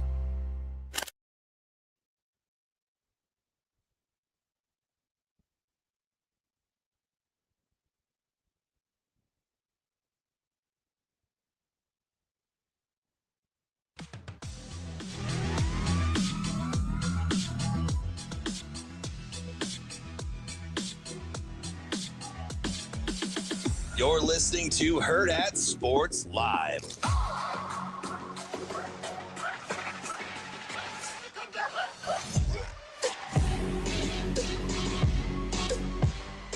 Welcome back, Hurrdat Sports Live. That's DB. I'm Ravi. Lulla here at Hurrdat Sports Bar and Grill. We are joined now by our guy Andy Kendeigh from KETV. AK, what's going on, buddy? Fellas, happy hump day. AK for Channel 7. How we doing, bud? How's life with you guys? Life is good. My man Matt Coatney, who is the GOAT, I call him Goatney sometimes when it comes to what National Day is. Today is National Roast Leg of Lamb Day, AK, and I have a fantastic leg of lamb in my freezer that I wanted to do for Easter until My mom hit the proverbial trump card, and we celebrated her birthday that weekend too. So her menu won out. I'm very happy that I've got a leg of lamb that I can eat this week. AK, how about you? Well, there you go. Maybe I'll hit up a Euro. Oh, would that count? Yeah, listen, that counts. Euro and, meat's fantastic, and it is an incredible meat. So good on you. Yeah, And I'll tell you what. that's kind of fake I'll lamb take too. it back. Back in the college days, fellas, we used to have a particular Euro spot, and at about I don't know, in the witching hour of 1 to 2 in the morning, there's nothing that quite hit like a Parthenon Euro. Parthenon, nice. Parthenon. We had a I don't even Parthenon know if here, it's and still it was open. notorious for things other than gyro meat. Now there was meat involved. It just was of a different club variety. Anyway. Let's just bad choices made after midnight. Yeah. And that was probably one of them. Cash Street's finest, called the Parthenon. It was incredible. Anyway, AK, speaking of incredible, I went on this little mini rant, just a mini rant, not a full-fledged DB meltdown.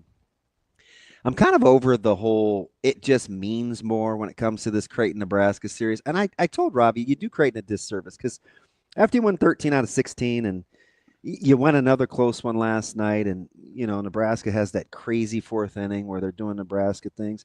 At some point, you just got to say Creighton's better in those situations against Nebraska than the low-hanging fruit of it just means more, right? I think so. And, you got to tip your hat. It's Ed Servais, how about that? His final game. And that was one of the more, classic, typical, wild deals where nothing's easy. It's always going to come down to literally the last pitch. And for Ed to win that final one, you knew it had to mean a lot. He got the game ball, and he was all smiles after the game, and rightfully so. And for them to win, that's 6 straight seasons in which they've won that season series. It's just, I'll tell you what, kudos for Creighton. And, their RPI is bumped up a little bit. What are they, 50, 51? I think they're 51. I think they were 51 or 52 last night when I checked.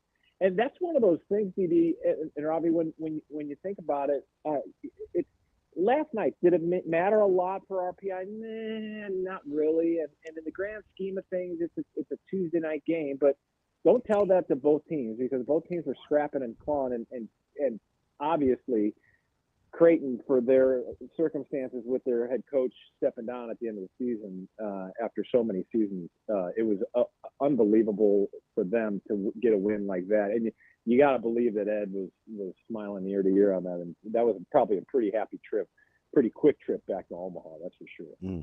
So, AK, I feel like we haven't really talked that much about the fact that this super long tenured Creighton coach is going to be done after this year, and they're sort of having – well, it's the opposite of basketball, right? You don't even hear about the combo coach and waiting thing. Right. Doesn't even come up. Even though they did it first, right? With right.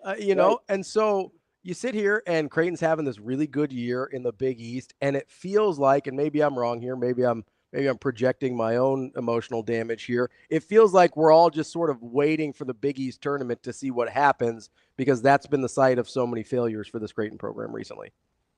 Well, here's the thing. I do think the Ed Servais storyline has been underplayed at this point. And, part of that, though, is you ask Ed Servais, he doesn't care. Yeah, he's the last guy that cares about if his storyline's being played up. You know what I mean? Mm-hmm. But I'll tell you what, 22 seasons, how many wins? Over 700. And this Creighton team, 32 wins on the season. They're 32-13. But in the end, unless they get that RPI smidgen up a little higher, they got to win that Big East Conference tournament. I mean, is there a chance they get in if they fall in that tournament? Yes, but it all depends too on how they finish off the regular season too. They got a big series this weekend. It's the final series for Ed at home, and I do think that it has been underplayed, the storyline for Ed stepping down at the end of the season. And I got to be honest, fellas, when they announced this whole head coach in waiting, I didn't really know how it was going to work. Yeah. I mean, who's really making the decisions? And how are we going to manage egos and all that stuff and the whole hierarchy. I'll tell you, it's worked like a charm. I mean, Creighton, they haven't missed a beat. In fact, I think they've been galvanized this year by Ed last season, and playing at a high level and doing what Creighton does best. Fundamentally sound.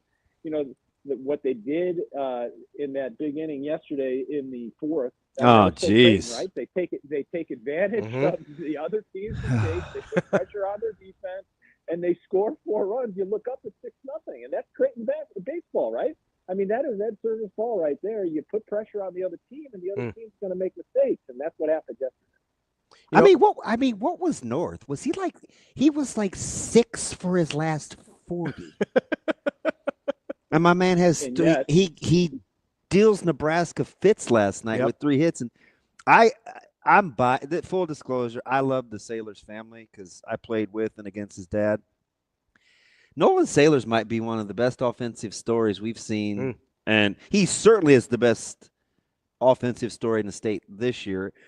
He just flies under the radar. Yeah, Ralston kid, right? Oh yeah. And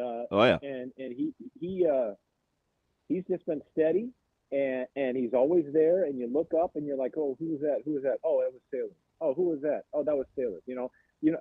That's the kind of kid he is, and but he's one of those guys that plays at the top of the lineup for Creighton over the years, and you can rattle them off. Guys who have had very successful careers at the professional level. He's the next in line. I think that does all the little things right and is constantly productive. And Nolan Sailors has been a big reason why. He's such a. I mean, he's hitting 406. Yeah. I mean, like, what are we talking about? Yeah. Right. Yeah. 400 in 12U is one thing. 400 at the Division I level is another thing, right? I mean, come on now. What are we doing? Be honest. Were you thinking, all right, signature moment, clutch, 9th inning, runners on the corners, 1 out? Were you thinking here magic was getting ready to happen before the 2 Ks? Yeah. You started to see the ship kind of shaking, the Creighton ship shaking, and then even after the strikeout, before Swanson came up, and you're like, oh my God, well, they still have Swanson, right? Yeah. I mean, this guy just hit a home run, a couple innings ago, and he's been as hot as any batter has been in the last 2 weeks in the country, and good on Creighton to finish off that deal. Clutch performance down the stretch in terms of finishing that game, and I just think it was it was a nice moment for Ed, a nice moment for the program, and now they've got to turn the page quickly because they got a huge series this weekend at the Chuck. Andy, lots of things going on. High school, spring sports ramping up, track, baseball. What's the rest of your week look like? Oh boy, this is go time, right? We got Metro Track Day 2 today at Burke, and then we've got district finals for soccer, and then by the way, the baseball state tournament starts kicking up in next week. We get pairings today for Class A. So yeah, the Metro Track meet is one of the great events. It's like the biggest event before the state track meet. And I'll tell you what, we got our first look at Burke Stadium, the newly refurbished Burke Stadium yesterday. It's new and improved. It looks nice, and that track it'll be interesting to see how fast it is today because the finals are today for most of those running races. And we saw Ike Ackerman. We haven't even talked about him, fellas. I listen. I'm president of that guy's fan club. He's incredible. Class A record. Class A record in shot put. He's closing in on the all-class record in the shot put. He's thrown a discus today. He's one of the talk about flying under the radar. Holy cow for football! Yeah, and this guy's gonna and he's not going to need a babysitter either.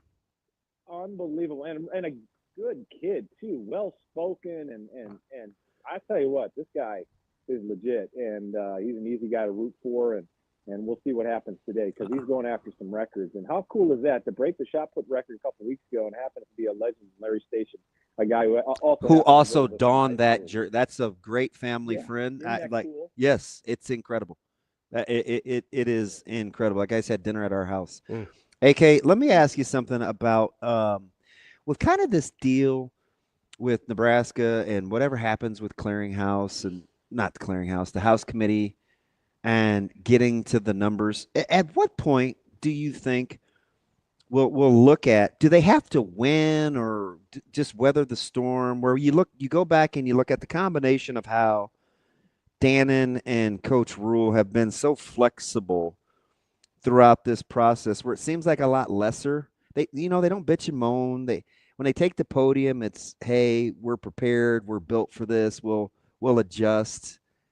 There's never any, not to go on Mike Gundy, but there's never any like, well, who's going to enforce the rules or Right. Kirby Smart. You know what I mean? It's like their ability to just kind of roll with it, I think, has been quietly leadership by example, because the players don't complain about much either way, right? They just seem to stay in the moment. Yeah, there has been a zero palms up moments between Dannen and Coach Rule, right? You're never a shoulder shrug and going, what, why is this? When I talked to Troy Dannen before the Super Bowl, and he had a great analogy. It's like, not only is it flying a plane without the manual, it's flying the plane and writing the manual as you're trying to land the plane. It's one of those deals. Like, you're constantly evolving, and you have to be nimble and have the agility and the ability and agility to kind of move quick and adjust and be prepared for any scenario. That's the thing. Like, they run scenarios in their heads. Like, hey, what happens if A happens? What happens if this scholarship limit happens? Or what happens if the numbers are this? And I think that preparation from Troy Dannen, it really speaks volumes of how they've handled this situation, because at this point, what are we? May 7th. We still don't know what the roster limitations are going to be in 3 months, in 4 months when we kick off. I mean, this is just ridiculous. And the fact that all these teams are throwing money at players before the July 1st supposed deadline, and who knows if this thing's going to pass, it is amazing to try to stay calm in the storm. And these, and Matt Rule and Troy Dannen have been able to do that. And it will be interesting to see once the settlement finally happens and what the settlement number in terms of scholarship limits will be for football, how Nebraska will handle it, because the guys that you feel for are the guys numbers 110 and to 120, 125. Like, what are they doing? They got one, you got guys who are adamant that they're going to stay at Nebraska no matter what. Or do you have guys saying, you know what, I still want to play football if I can. I'd love to do it at Nebraska, but I still want to play. So that's the kind of the tough kind of the push and pull that some of these fellas are going through. But the fact that they can look to the leader and see their leader's not panicking and say, oh, woe is me, that's a telling thing for Nebraska football to have that leadership in place. I can't get you out of here on this. Came down this week that Sharon Moore is not going to be coaching Michigan for the Nebraska game. He's got the 2-game suspension, but we care about the Nebraska game, the one the most, obviously. How did that strike you when you heard that came down? Kind of random 3rd and 4th games of the season. Felt a little strange. Like, how did that hit you? That hit me like, okay, I guess he really wants to coach at Oklahoma. He really wants to coach against his alma mater. I think it's pretty random, right? He's like, hey, coach, can you imagine that conversation? Coach, we're going to have to suspend you 2 more games. Okay. Can we just not make it Oklahoma? Okay. I don't care. Oh, Nebraska, you want to make it the Big Ten opener? Sure. Whatever. Okay. That's fine. But it just struck me as weird, like completely random. Like, why not just suspend them for the New Mexico game and Central Michigan game? Because that's as transparent as suspending a coach for the, a random Big Ten game. I mean, they've got Purdue on the schedule. They got Northwestern on the schedule. Why not suspend them for that? I just thought it was kind of weird that you're not going to have your head coach for the Big Ten opener. I don't know. It is just kind of eye rolling that this is the way they're going to do it. And, this is one of those benefits of a self-imposed penalty. You can do whatever you want. And you can still say to the NCAA, hey, we suspended this coach again for games. Albeit, it's the games that we choose. It's just, it just kind of speaks to the hypocrisy of the whole thing, but whatever. Let me slide this in real quick, AK. As you're we broke this schedule down into like 3-game increments, and obviously the most daunting, at least on paper right now, are the 3 in November starting on the 1st. But how would you put those final 3 in November versus the first 3 in September in terms of level of importance at first blush? So the September games being the opener, the first 3 games? Yep. Or the First 3 versus the last 3. Well, you better win the first 3 if the last 3 are going to mean something. You know what I mean? Mm-hmm. Like, I mean, that sets the table for you, especially that first one, you know?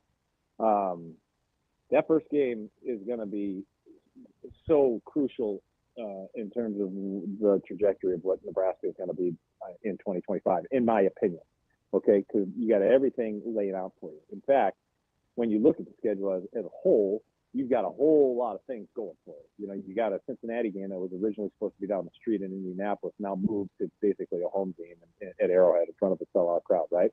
You got an Akron team who is now ineligible to go to a bowl game. Not that they were anyways, but yesterday we learned that they can't even go to a bowl game. So that's game 2. And then in game 4, you're going to play against a team that's not going to have their head coach. You have a lot of schedule breaks for you to get off to a terrific start. And you better get off to a great start, because then you can really make hay in the middle of the season, making that end of the season so important. And yes, will the November games be important? Of course they will. You got USC at UCLA, at Penn State, and then home against Iowa. But to get to that point, if you're in position, you know, we could be talking relevancy for Nebraska and national relevance in November if you take care of business in those first 3 and 4 games of the season. That's our guy, a.k.a. Andy Kendeigh, KETV. We appreciate it all, as always. We'll talk to you soon. Thanks, fellas. DB, enjoy your leg of lamb. I am. I don't know. So it will be in the next 4 days. It was supposed to be Easter, but, you know, Coatney's got it on the brain today, and I am going to – I already know the recipe. I Googled. I TikToked. I think I have the technique. Everything's at home. I will send pictures because it's going to be immaculate. Leg of lamb or lamb chops? Leg of lamb. No, which would you prefer? Toughie. Probably the chops. AK, do you have a preference, or are you just going gyro meat all day? I wish it just cooked as fast as those TikToks go. You know, you put the thing on the grill, and all of a sudden you open the grill and it's done. I wait till I learn how to do like the camera thing where you just like fast forward, and I'd be the guy that has the awkward like blip in the film cut, and you're like, did he do this at home with pliers and duct tape? Like it seems like it's spliced. Have your kids sit down with you. They'll walk you through it. Oh, fudge. I'll keep on waiting for you to figure that out. Yeah. All right. Funny guy. Thanks, AK. We'll talk to you later, bud. Are you ever encouraging? Do you have an encouraging bone in your body? Yeah, I'm nice. I'd be like the guy with the big split. I'm nice all the time. That's a lie. The camera lapse thing is funny, though. No, it is. I honestly, it doesn't really bother me. I don't know how people do it. Like some people do. Some people have these super smooth and put together videos and stuff. And like those are great. But if I like the content and it's a little choppier, I don't care. Yeah. Like if I like the person making it or I like what they're talking about, like I'll live with it. It is. It's called a jump cut, by the way. A jump cut, kind of like with running backs. You're not a big jump cut guy. Depends if you're gaining ground. Yeah. You don't like the backwards? I don't like the lateral. So not a Barry Sanders guy. So Barry is the exception. Okay. But I'm going to tell you, I'm not enamored with I don't love his running style. Because it's not replicable? It's not. Yeah. It is exclusive to him. Yeah. I mean, he's a 2-foot bounce guy. Yeah. Like there's a little like Steph Curry there where it's like, it works for him. Don't try that. Yeah. Like you don't get to do that. There is a guy that I played with and somebody had his run, one of his runs against Florida with LP, where he showed you the full repertoire of what I like in a runner. And he did it all in one run. It wasn't the swing pass for the first touchdown, was it? No, it was the touchdown run late where he kind of sped through the crease, little lateral cut. I'll show it to you. Because the swing pass for the touchdown, the first touchdown, it's a bad pass. He has to go back and get it. Yeah. Then he cuts up field. He hurdles the guy. We only rep that thing 334 times. And in practice, you're only going to fall for it like the first 4. Yeah. And then it's just, hey, LP, do LP stuff. Yeah, but I mean, these they would get out there and just sprint their brains out. Yeah. And they would get locked on these moving targets and stuff. Like, I mean, there's a reason. There's a reason they're good at what they do. We repped it a ton. I have a question for you. We'll try and get to it after we talk to Mitch here, though. It's Mitch Sherman from The Athletic coming up next on Hurrdat Sports Live. Man, I don't know. Last year, we really were building camaraderie as season hit, and then I got injured, and then it was me like watching from the dugout. But then this year, I feel like we have finally hit our stride as season went on, and we are on the same page. And just the battery, almost like we're like twins. You know, we do have twins on the team, so I won't put it to that level of like connection, but we're getting there. But even just outside of that, like Coach talked about in her video, it's who she is as an individual. It's the way she is with people, the heart that she has for people, and she takes care of our team. And that, I think she would embrace that as her role, is just the way that she's almost the mother of the team. She loves everybody on the team, and everybody feels that heart from her.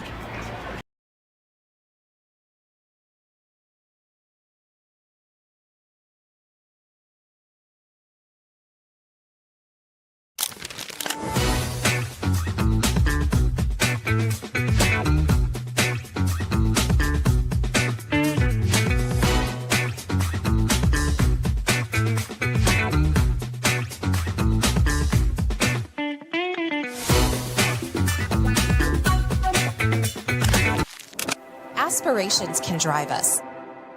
Sometimes a simple gesture is what fuels the pursuit of a dream. When it's time to make your dream a reality, we are here to help.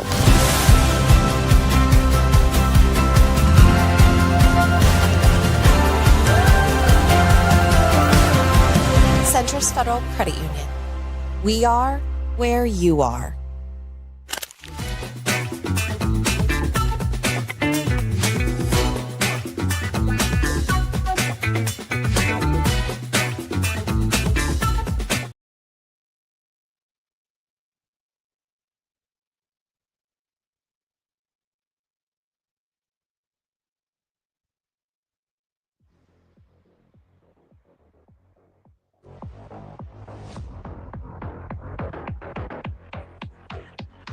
Welcome to Hurrdat Sports Live. Now, gas station coffee enthusiast and Nebraska writer for The Athletic, Mitch Sherman. It's great to see you. It's been since a cold day in the corner of Memorial Stadium. Mitch Sherman. I wrote that down because I'm going to use it in life. Mitch Sherman. It's not something that you generally hear, and it's certainly not something that you see put into action. Mitch Sherman. It's a lot more rare than you might think that they actually say it in the way that he says it and then go do it. Here is Mitch Sherman. Kicking off hour number 3 here on Hurrdat Sports Live, presented by Centris Federal Credit Union. That's DB. I'm Ravi Lulla. We are joined now by Mitch Sherman from The Athletic. Mitch, how are you this morning? I'm great. How are you guys? Good. Did you I love the shirt, by the way. I didn't open with it, but it was not more than 4 minutes into the show this morning. Ravi asked me what was wrong with me, and I made it. I told him I was sober, but sports was drunk, and in particular, blowing 20-point leads and blowing 2-point goals or 2-goal leads. But the White Sox, not to be outdone, right? As a grown-up, you've watched baseball a long time, Mitch. Yep. I get the White Sox. It's a struggling franchise. And you watch children play baseball a lot. What was that? Like, as a Royals fan, it was great. But you had to be you. Oh yeah. Oh, we were. Like, oh my gosh, they're horrible. We were. I mean, it was a mix of. It was kind of like the Royals dugout after the ball bounced off the head of the second baseman on the pop fly, and the White Sox were still ahead by a run. You knew they were going to lose. Everybody knew that they were going to lose at that moment when the ball hit his head. It was a lot of laughter and like almost celebrating the victory before the Royals scored the final 2 runs of the game. And they showed a shot from the Royals dugout, and you could see Michael Garcia and Salvador Perez like trying. Well, they weren't even trying. They were laughing, and Salvi was pointing to his head, like the ball hit his head, and It was great. You're not going to watch Major League Baseball and see that more than like once in maybe every few years, where a team is just that inept in the ninth inning of a game. I mean, you can drop a pop-up, fine, it falls, it's windy, whatever, it gets lost in the lights, it falls and hits the grass, the dirt.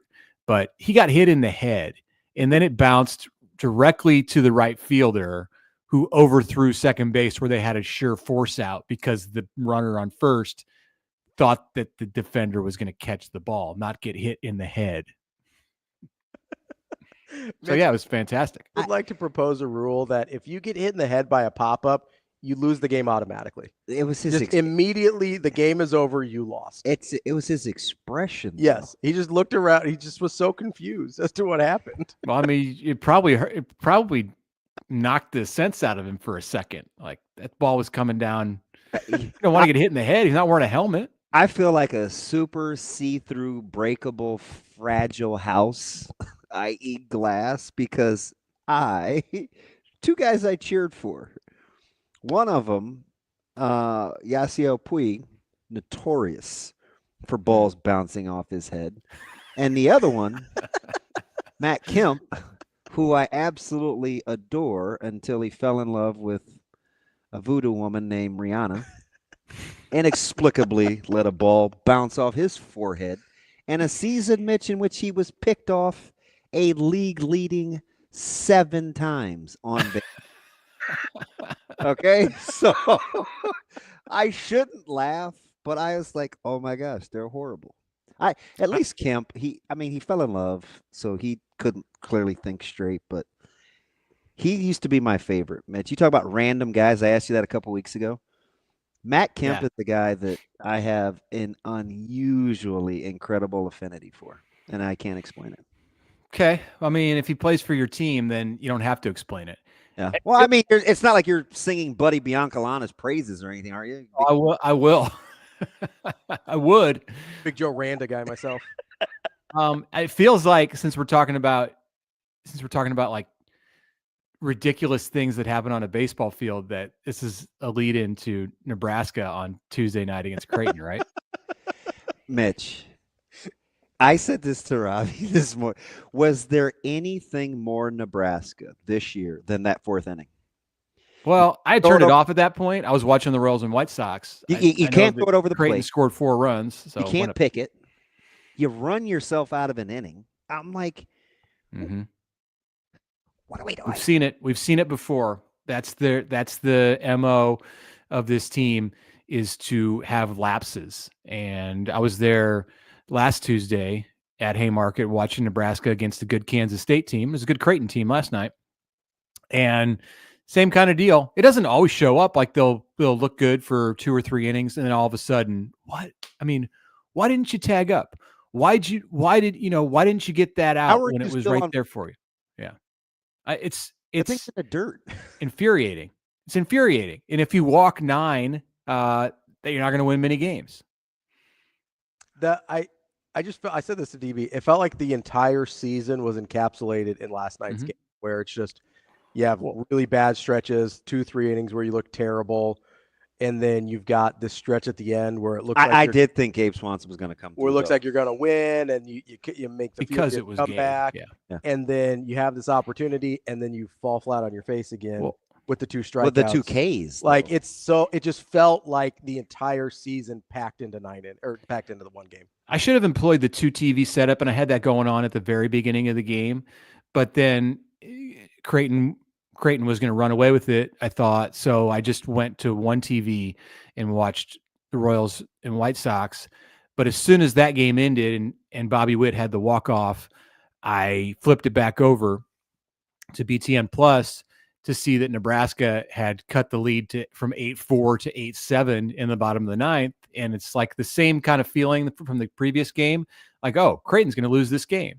Like it's already over. Nebraska's got 1st and 3rd with 1 out, and Brumbaugh and Swanson up. And so all I saw of that 9th inning were the 2 strikeouts. This is probably that's Nebraska. I shouldn't ask a Royals guy this, but I did ask a couple of our baseball guys earlier in the season, and surprisingly, Gunnar Henderson got the nod, and this is probably not the season to ask.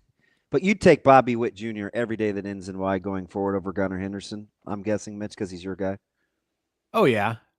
Okay. I mean, Gunner's great, and there was a debate to be had about that last year. I think first half of the season, it was a good debate. They were both playing well. But I mean, Bobby, it's the whole package. Like, he wants to be in Kansas City. It's not to say he's going to play his whole career there. I hope he does, but he talks like he does. He acts like he does. And he's a great player. One of the best 2 or 3 in the game probably right now.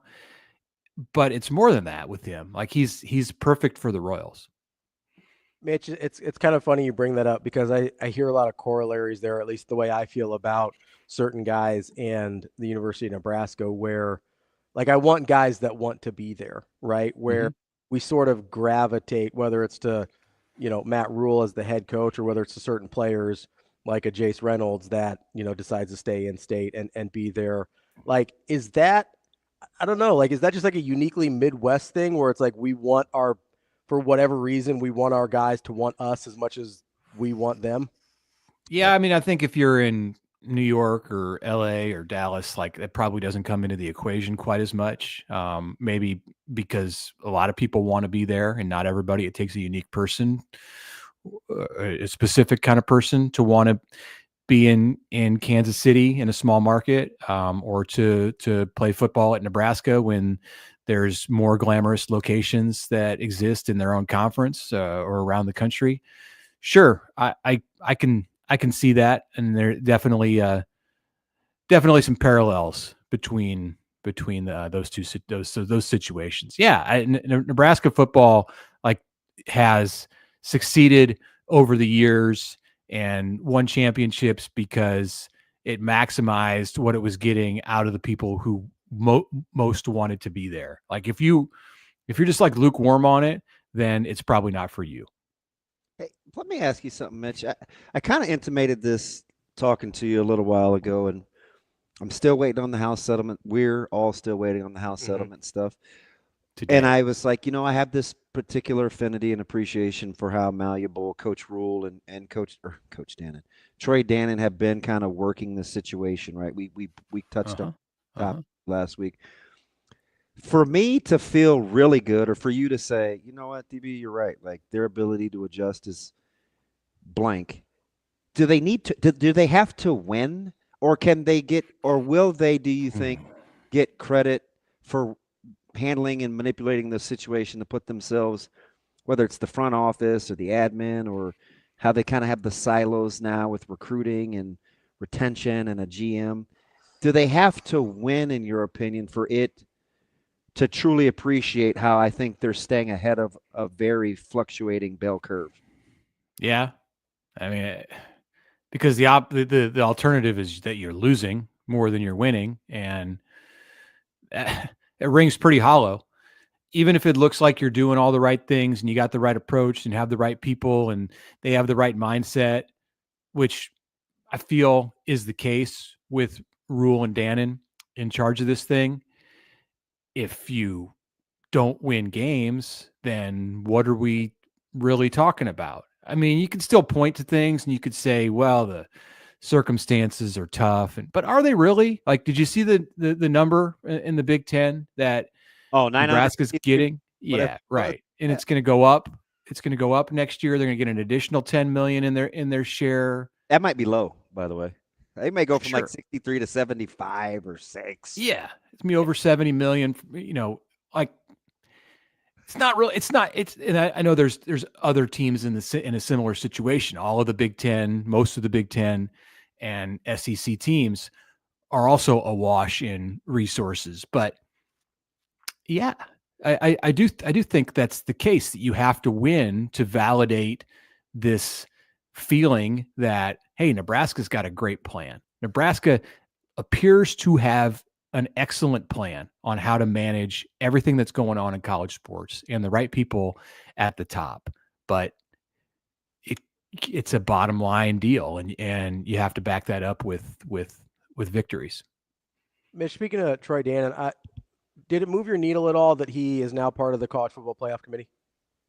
Yeah, I mean, Nebraska hasn't had anybody in that spot. You've seen committee members come and go, and I guess Tom Osborne was on the committee at the beginning. Yeah, right. Caught myself there, but somebody in charge in the moment in the athletic department, and Osborne certainly could have come back and talked to. What was that? The CFP started in 2014. Was he on at the beginning for 1 year with Pelini and then with Mike Riley? I don't think that Tom Osborne and Mike Riley were having conversations about what the CFP committee might be looking for in an at-large resume. I can guarantee you that Troy Dannen and Matt Rule are going to have those conversations. Now, we might be moving into an era with the direction that the CFP is going to go and how it picks teams, that there's really not a whole lot of point for the committee other than like to determine if Notre Dame has a playoff worthy resume.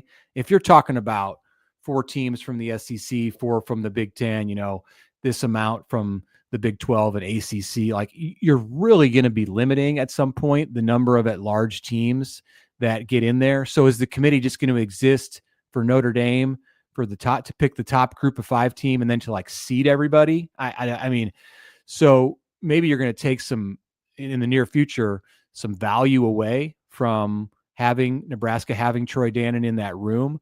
But even if so, or if there are more at-larges, if they go to 3 at-large spots, in the past, Dannen and Rule have had to kind of sit back and talk to people and speculate about what the committee was valuing most, and now they're going to be a part of it. They're going to know. So to me, that's relatively important. Mitch, when you're talking about kind of this middle pack, I've been going through this mental exercise the last handful of weeks, and if Nebraska's going to make a move and we talk about winning, the middle of the Big Ten seems exceptionally thick, whether it's Rutgers or Minnesota or Iowa or UCLA or Illinois or Michigan, USC. It seems like there's a lot to wade through once you get past Penn State, Ohio State, and Oregon. If that's the case for you, and Nebraska's going to knock on that door to get into more than the upper half, top 7, 8 of the Big Ten, will it be because of their consistency or because they've made a few more key plays as the separator versus like teams? Good question. I guess I would look at the NFL because I think when you were describing the middle of the Big Ten, like the bulk of the Big Ten, my mind went to the NFL and how in most years there's 2 to 3 teams that stand out and look like the cream of the crop. And then there's this big giant mess of 20 teams or so that all could potentially be in the next level. And then you have a few at the bottom. And I think that's kind of what the Big Ten is, with the numbers that it has on a proportioned scale.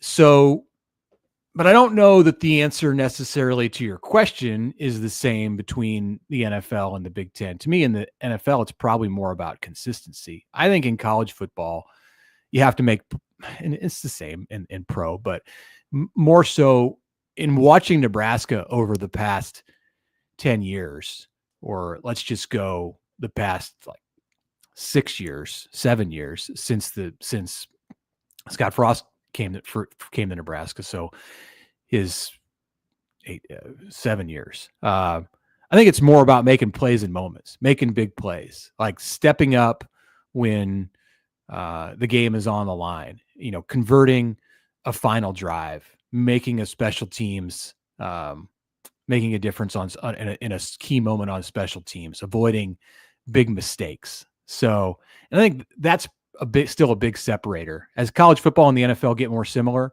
like that's still a big separator between the two games. Like the big moments are gonna matter more in college football when you're starting to chart like what factors in outcomes. Let me ask you something. I like, because the breakdown gave me a mental image. Mm-hmm. So I'll give you Illinois, Ohio State, Iowa. Is your answer the same, or does it vary within those 3 games? That's what, yeah. Nebraska against those 3 teams. Illinois, Ohio State, and Iowa. Oh yeah, I mean, against Ohio State, you absolutely have to have the big moments. You're going to have to make big plays because you're not going to go toe to toe with them every single play. And that game boiled down to them making a couple more plays. Yep. The 4th down game than Nebraska did. Iowa is obviously about matching their consistency, and and you don't want your opponents to dictate everything about the flow of the game and how it's going to be won and lost, but it's kind of unavoidable against those 2. I don't know where to slot Illinois in it this year. I think they probably go more toward the Ohio State side, like explosive potential with Illinois, very good quarterback. Like, I mean, hey, people are saying it's top 10 to 15 team. Isn't that wild to say out loud that they're closer to Ohio State than Iowa? Like, that's how people are looking at them. You're right, but that's a weird thing to say out loud. Yeah, I don't know that I see it necessarily. I mean, I would want to watch them early in the season. I don't know if that's the way it's going to play out, but that's the perception nationally for sure. Okay, who's 4 or 5 for you right now? Behind Penn State, Ohio State, Oregon, whatever order you have. Like who's your mind tell you? I put Michigan in that. Get your benefit. They get mine too. Yeah, but I just think the talent, like the base level of talent, is how they recruit, what they can get out of the portal.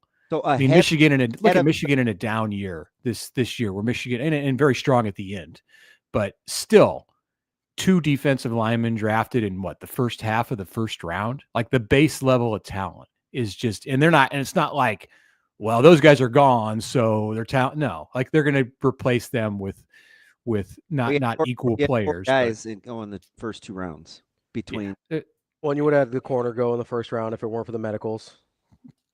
Right. Okay. So I put Michigan in that 4 or 5 group.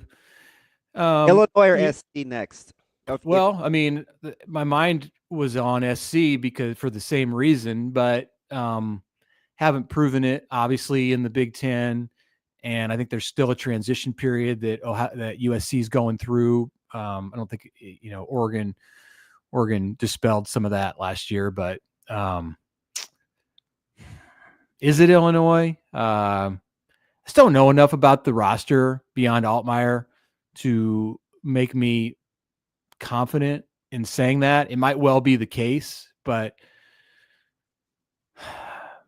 I guess I'll just believe the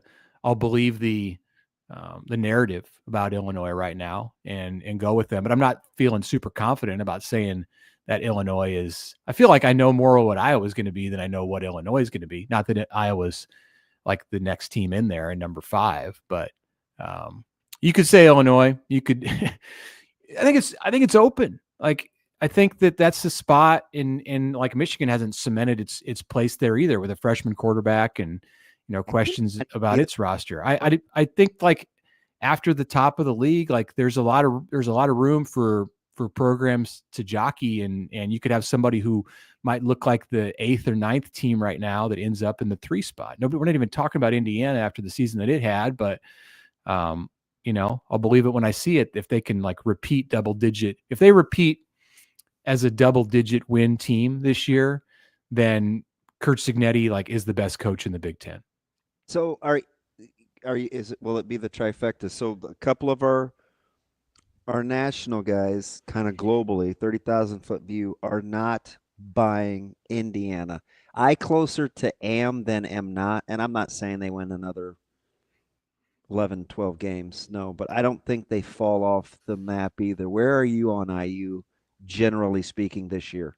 I think they'll have a winning season, and take last year out of the equation by the Indiana standard. That's really good.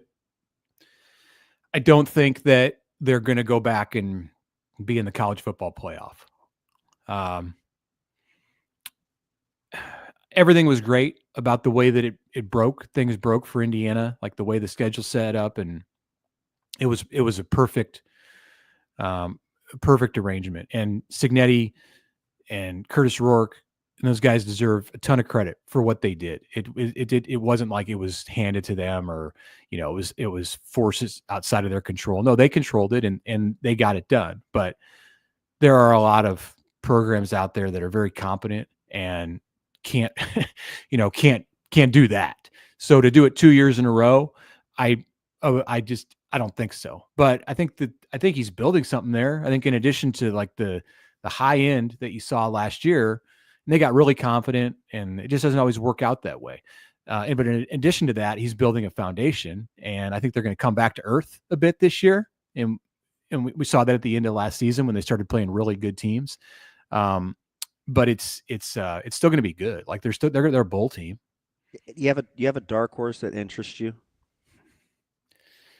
right now in May? No,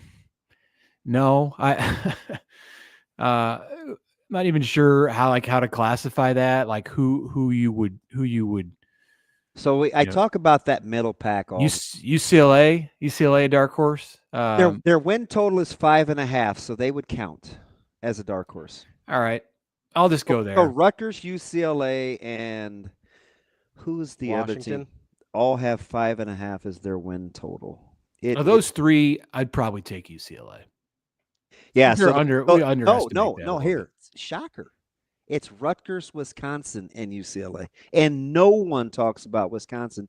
And yesterday in our chat, Mitch, somebody asked me the question: over under of games in which Fickell gets fired in. Yeah, that seems to be a discussion point now. Okay, like I thought it was. I was like, whoa. That's the second time I've heard that this week. Huh. Okay. Not over under, but probably show. It was kind of like, does he make it to the end of the year question? So same thing. I don't know. I don't know that I'm there on Wisconsin right now. Seems early. Part of this with me, like I answer your question about Illinois and I say I don't know, and who's the dark horse, I don't know. Like I haven't gotten to that point in my off season where I've taken a hard look at everybody in the Big Ten. Was waiting for still waiting for some of the dust to settle on the second round of portal. Did you grandfathering deal for the settlement? What's the question? Do I understand it? Do you understand the grandfathering clause in the settlement for this new proposal? Well, if there's a grandfathering clause, because we're waiting to see, unless something came out in the last half hour, we're waiting to see what is going to be in the revised proposal from the NCAA. There was talk on Monday that it wouldn't be a grandfather clause, that it would be an assurance that players who had objected to the previous rule, to the 105, were going to get relief. We're going to get a spot on a team, and that there were several dozen athletes in this position nationally. That to me didn't seem like something that was going to make the judge real happy. And it's so ambiguous. The grandfather thing.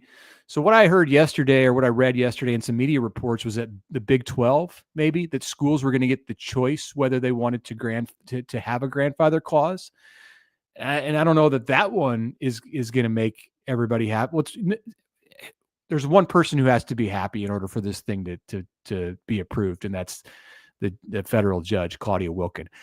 I understand how the grandfather thing could potentially work. You just say everyone who has remaining eligibility and is on a roster as of June 1st or May 15th, 2025, you can finish out your time at the school, and you will not count against the 105. And then they can kind of figure out a way from there to scale it down. So if Nebraska's number is placed at 120 for this year, and that would be higher than many other schools, and maybe that's something that it can determine on its own, then in 2026, maybe it goes 50% of the way closer down to 105. So you're at 108. And then the next year you're at 105. I could see it working like that.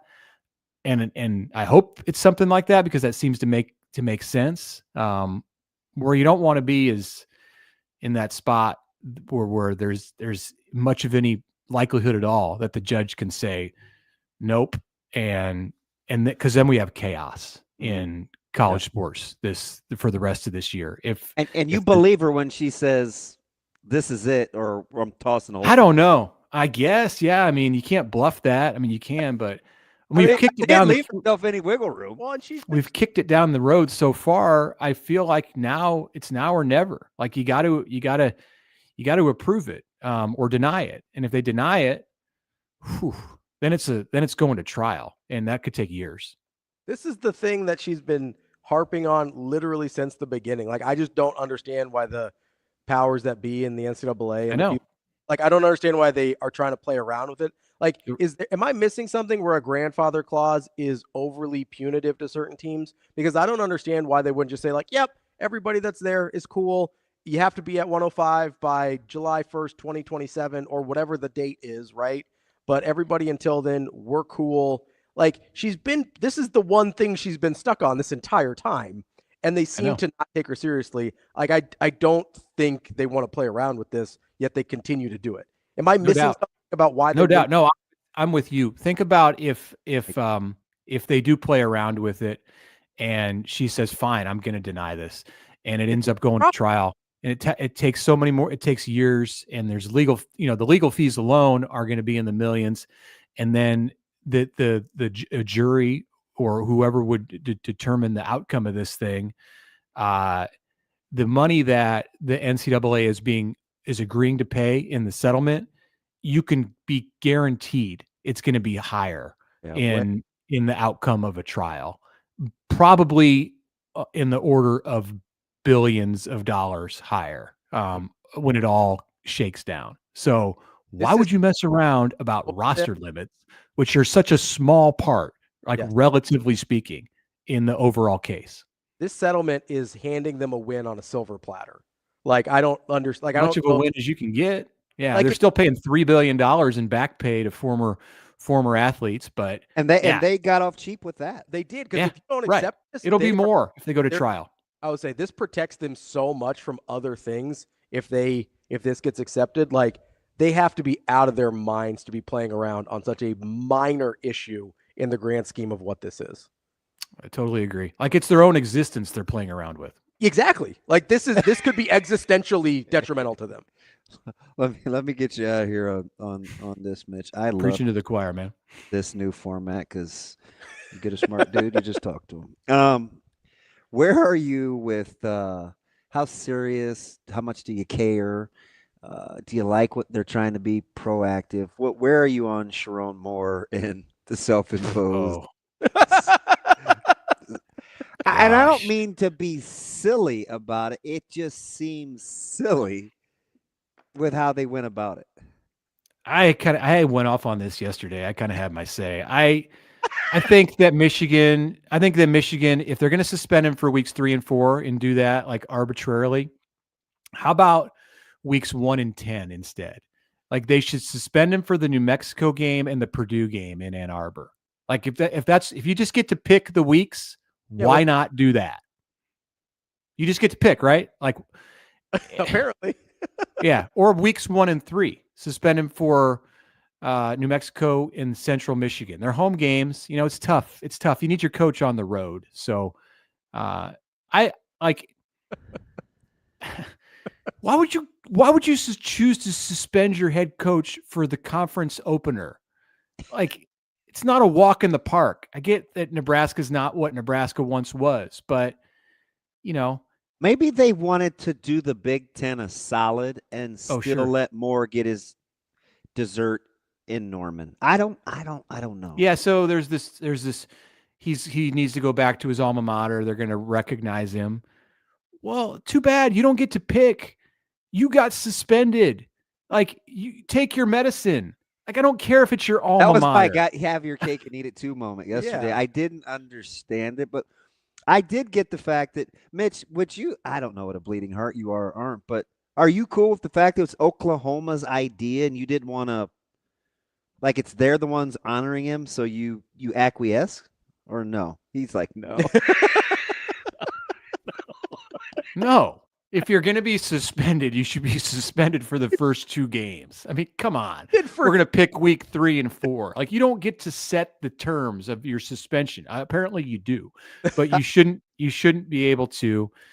And I think I'm happy it's happening, because I think it makes for a really great storyline. Like, all of a sudden, I know that the Nebraska-Michigan game is September 20th. Like previous to yesterday or Monday, like I knew it was the Big Ten opener. It was on my radar. Like it's going to be a huge game, especially if Nebraska can beat Cincinnati and be 3-0. But now all of a sudden, like that game has taken on a different level of importance because Michigan has said, we really don't need our head coach to win that. Okay. Send your freshman quarterback, throw him into the Wolves, put the game at night. You know, ask Shedeur Sanders if that's hard to do or not. That's our guy, Mitch Sherman from The Athletic. Mitch, appreciate the time as always. Great stuff. I appreciate it, Mitch. Thanks, guys. The head shake was great. He's like, nah. That's Mitch Sherman from The Athletic. I'm not riding with it. I just, man, I know we talked about it a lot, but like the NCAA is basically playing Russian roulette for no reason. I know. For no reason whatsoever. If we're having this conversation, they have to have thought about this. So here's the thing real quick. It can't sneak up on them. It may not sneak up on them, but they may be that stupid. Like that's the thing. So this is a weird analogy. I was playing, I like to play around on the NBA trade machine. Yeah. And so I'll send Jake some trades. I'll send you guys some trades. And I ask, who says no here, right? Right. And yes, the other day he said to me, on paper, it all makes sense. This is a good trade. I think it was the Rockets and the Bucks, right? I was like, okay, if Giannis wants out, whatever. Who says no here? And he goes, listen, you're right. Neither team should say no. This is a win for both teams for what they're trying to object. I think it's possible NBA GMs just aren't that smart. I don't know, man. I think that's kind of what we're dealing with the NCAA right now. You got too much Nico in your head. Maybe, but I'm sitting here and I'm going, I see too many times where people in positions of authority and power make boneheaded decisions. And I'm like, I assume they get there on merit and maybe they're just there. Like maybe they just failed up. We've seen it before. I mean, Willie Taggart keeps getting jobs. Yeah. Like people get good jobs without being good at their job. And sometimes I wonder, I understand that. Like with the NCAA settlement, but if it's there's staring you dead in the face. Maybe they're that arrogant. Okay. Would it be the first time anybody's been that arrogant? No. Arrogance, stupidity. I don't. Sometimes it's hard to tell the difference. No, that would be, you are going to, in essence, cut your own throat. 100%. Just because you don't want 15 extra guys on a roster. Yeah.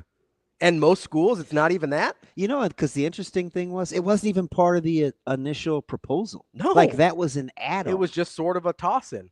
Well, hey, we'll do the roster limits thing too.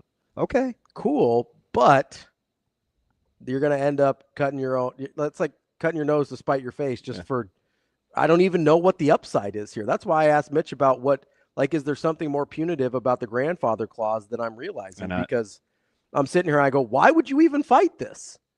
As soon as it came out 2 weeks ago, I'd have been like, yeah, done. We're cool. Sign it. Send it in. Because a trial is catastrophic for the NCAA. It's incredible. That's DB. I'm Ravi. Lulla. More Hurrdat Sports Live coming up next. Ridge Lovett, thank you so much for joining me. Now you are a national champion, the first one in 14 years for Nebraska. You're in the same sentence as Jordan Burroughs, the last guy to do that. Anytime you're in the same sentence as him, that's a pretty good thing, right? It's awesome. It's always a good thing. What was so important about the season for you to be able to accomplish that goal and, live out a lifelong dream for you? Yeah, being in college, I've been close a few times. Right, I made the finals once. I lost in the semis, and this was my last year. So it was finally being able to get over that hump. It felt pretty good. Yeah, how much sweeter did that make it, knowing that you've been to the same exact tournament, lost in the finals, and then also lost in the semifinals before? Just how much more gratifying did that make it? It was good, and beating the kid that beat me the year before in the semis, it made it even better. Yeah. Getting that one back, evening up the series, it was good.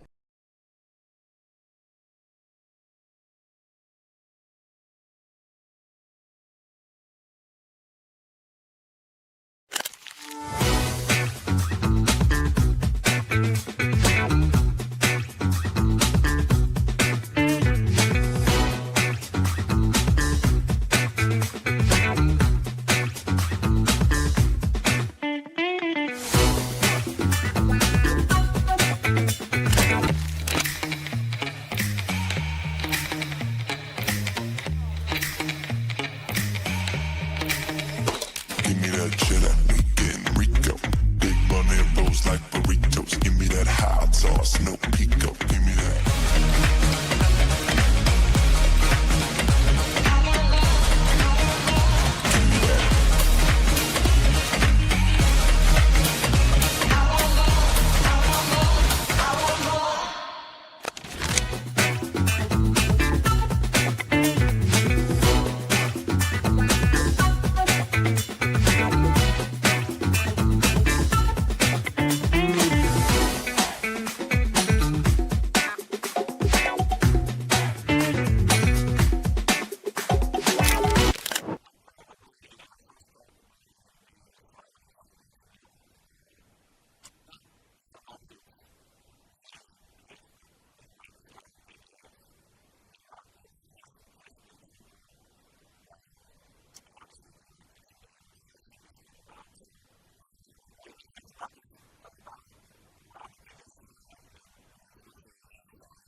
Aspirations can drive us. Sometimes a simple gesture is what fuels the pursuit of a dream. When it's time to make your dream a reality, we are here to help.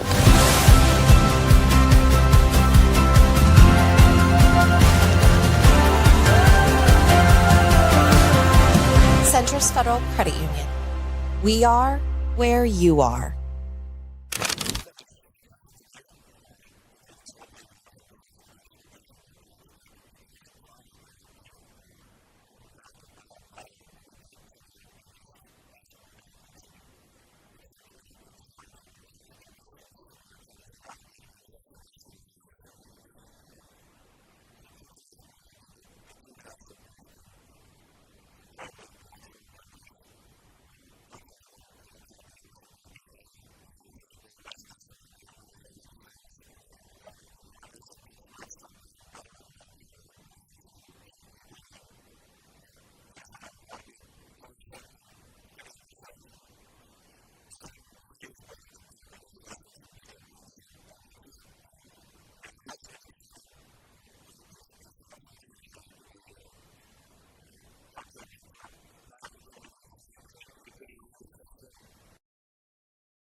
You're listening to Hurrdat Sports Live.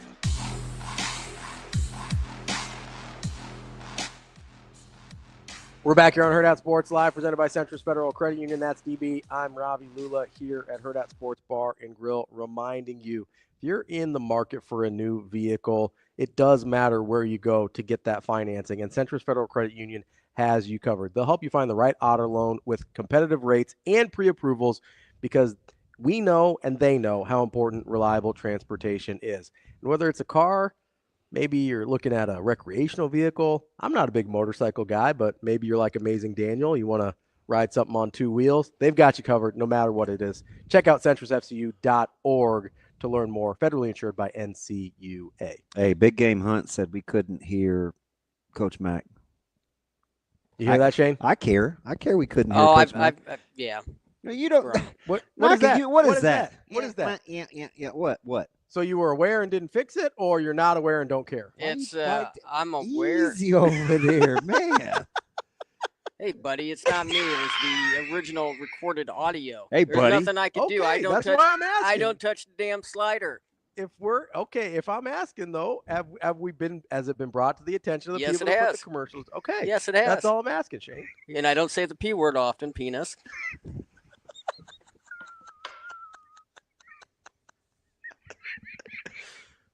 You got under his skin in a hurry. You know what my favorite P word is, Shane? Perpetually, as in you're perpetually on delay. Tell him, Shane. Good morning. Yeah. What's up, Shane? How you doing? Good. How are you? I Good. don't even know what that means.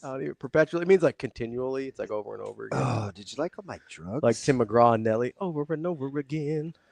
Not a bad song. It's okay. It's you fine. sang it horrible. That's not how it goes. I mean, take it from the big ballad guy. I was doing the Tim McGraw part. Can't picturing you with him Yeah. over and over. I can't believe you just talked to Shane like that. Shane, I'm glad you stood up for yourself, no matter how short that may be. Yeah, I didn't have to stand tall. I didn't have to get up there too high. It's fine. Shane, I got your back.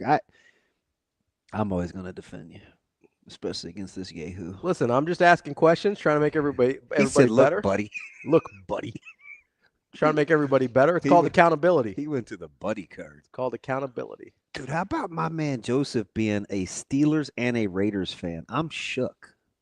Yeah, what's the equivalent And there? Shane hates on the Steelers for Because he's a Raiders fan. Because he's a Raiders fan. Yeah, so what's the equivalent there? Because I'm not sure.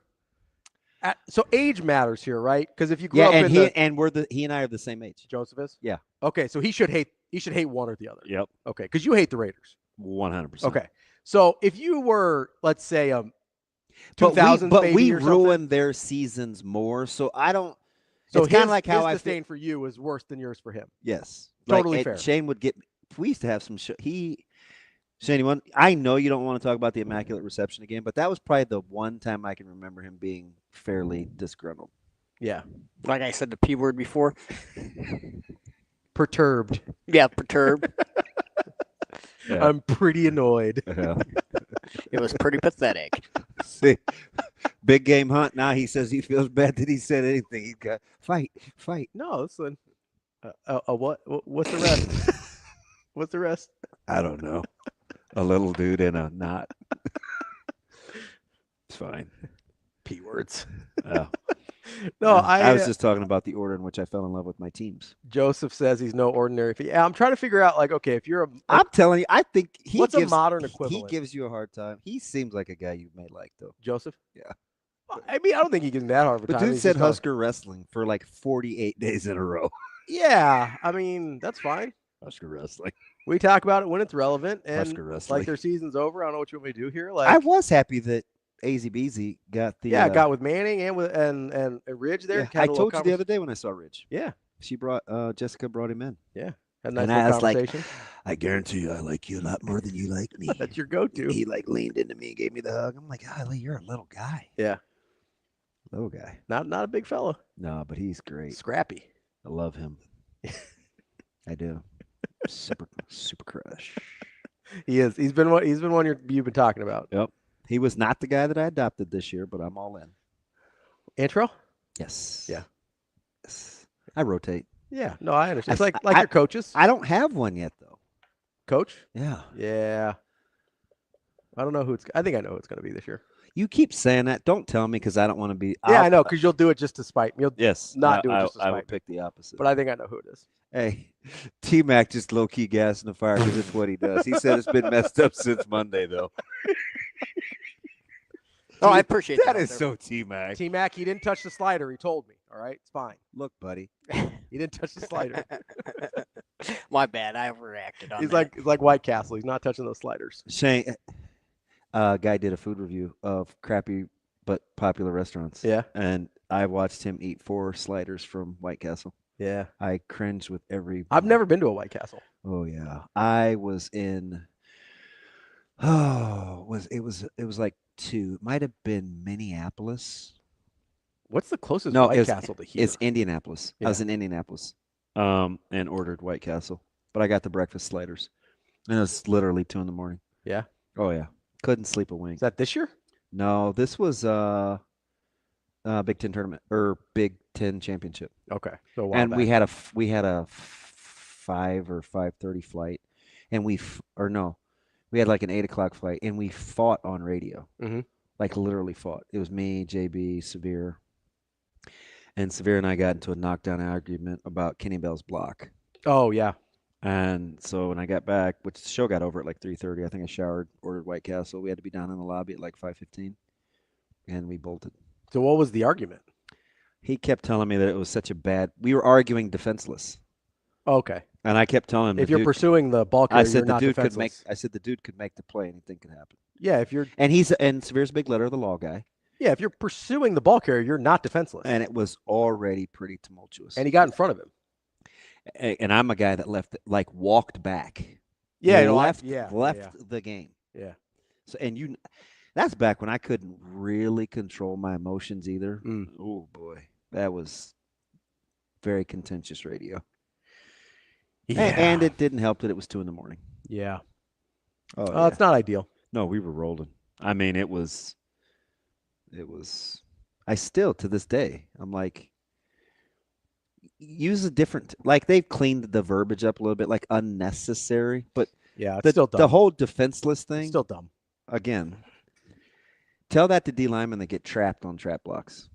Yeah, they're pretty defenseless. Also, like if you are pursuing the ball carrier, you're gonna have a really hard time convincing me you're defenseless, convincing me that it's unnecessary, or convincing me that it's excessive. Did you hear him at the champions talk at the dealership? Kenny? When he walked through that play?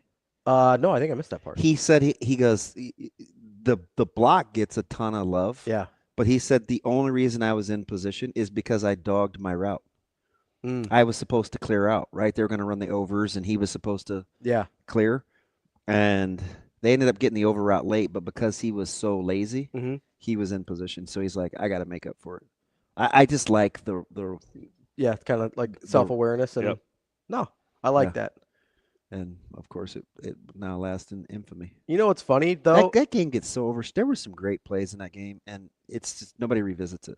You know what's funny though is when that play gets shown. Unless you're an Aberdaris guy or you like Wisconsin or when that play gets shown, they almost never bring up the fact that it wasn't a penalty, that it wasn't legal. I know. Like it's always a highlight. Like that didn't even count. Yeah, until guys were getting concussed, we glorified that stuff.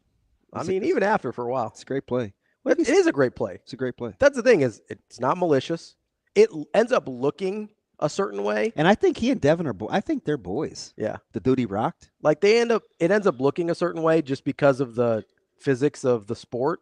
But that's a dude trying to make a play on a guy that could have made the tackle. Also, I get hurt a little bit because I was a big Jamal Turner guy. And so that touchdown didn't count. But. Yeah, JT is one of those guys that I'm just hoping we fall in love with these guys and it never pans out. It doesn't pan out, yeah.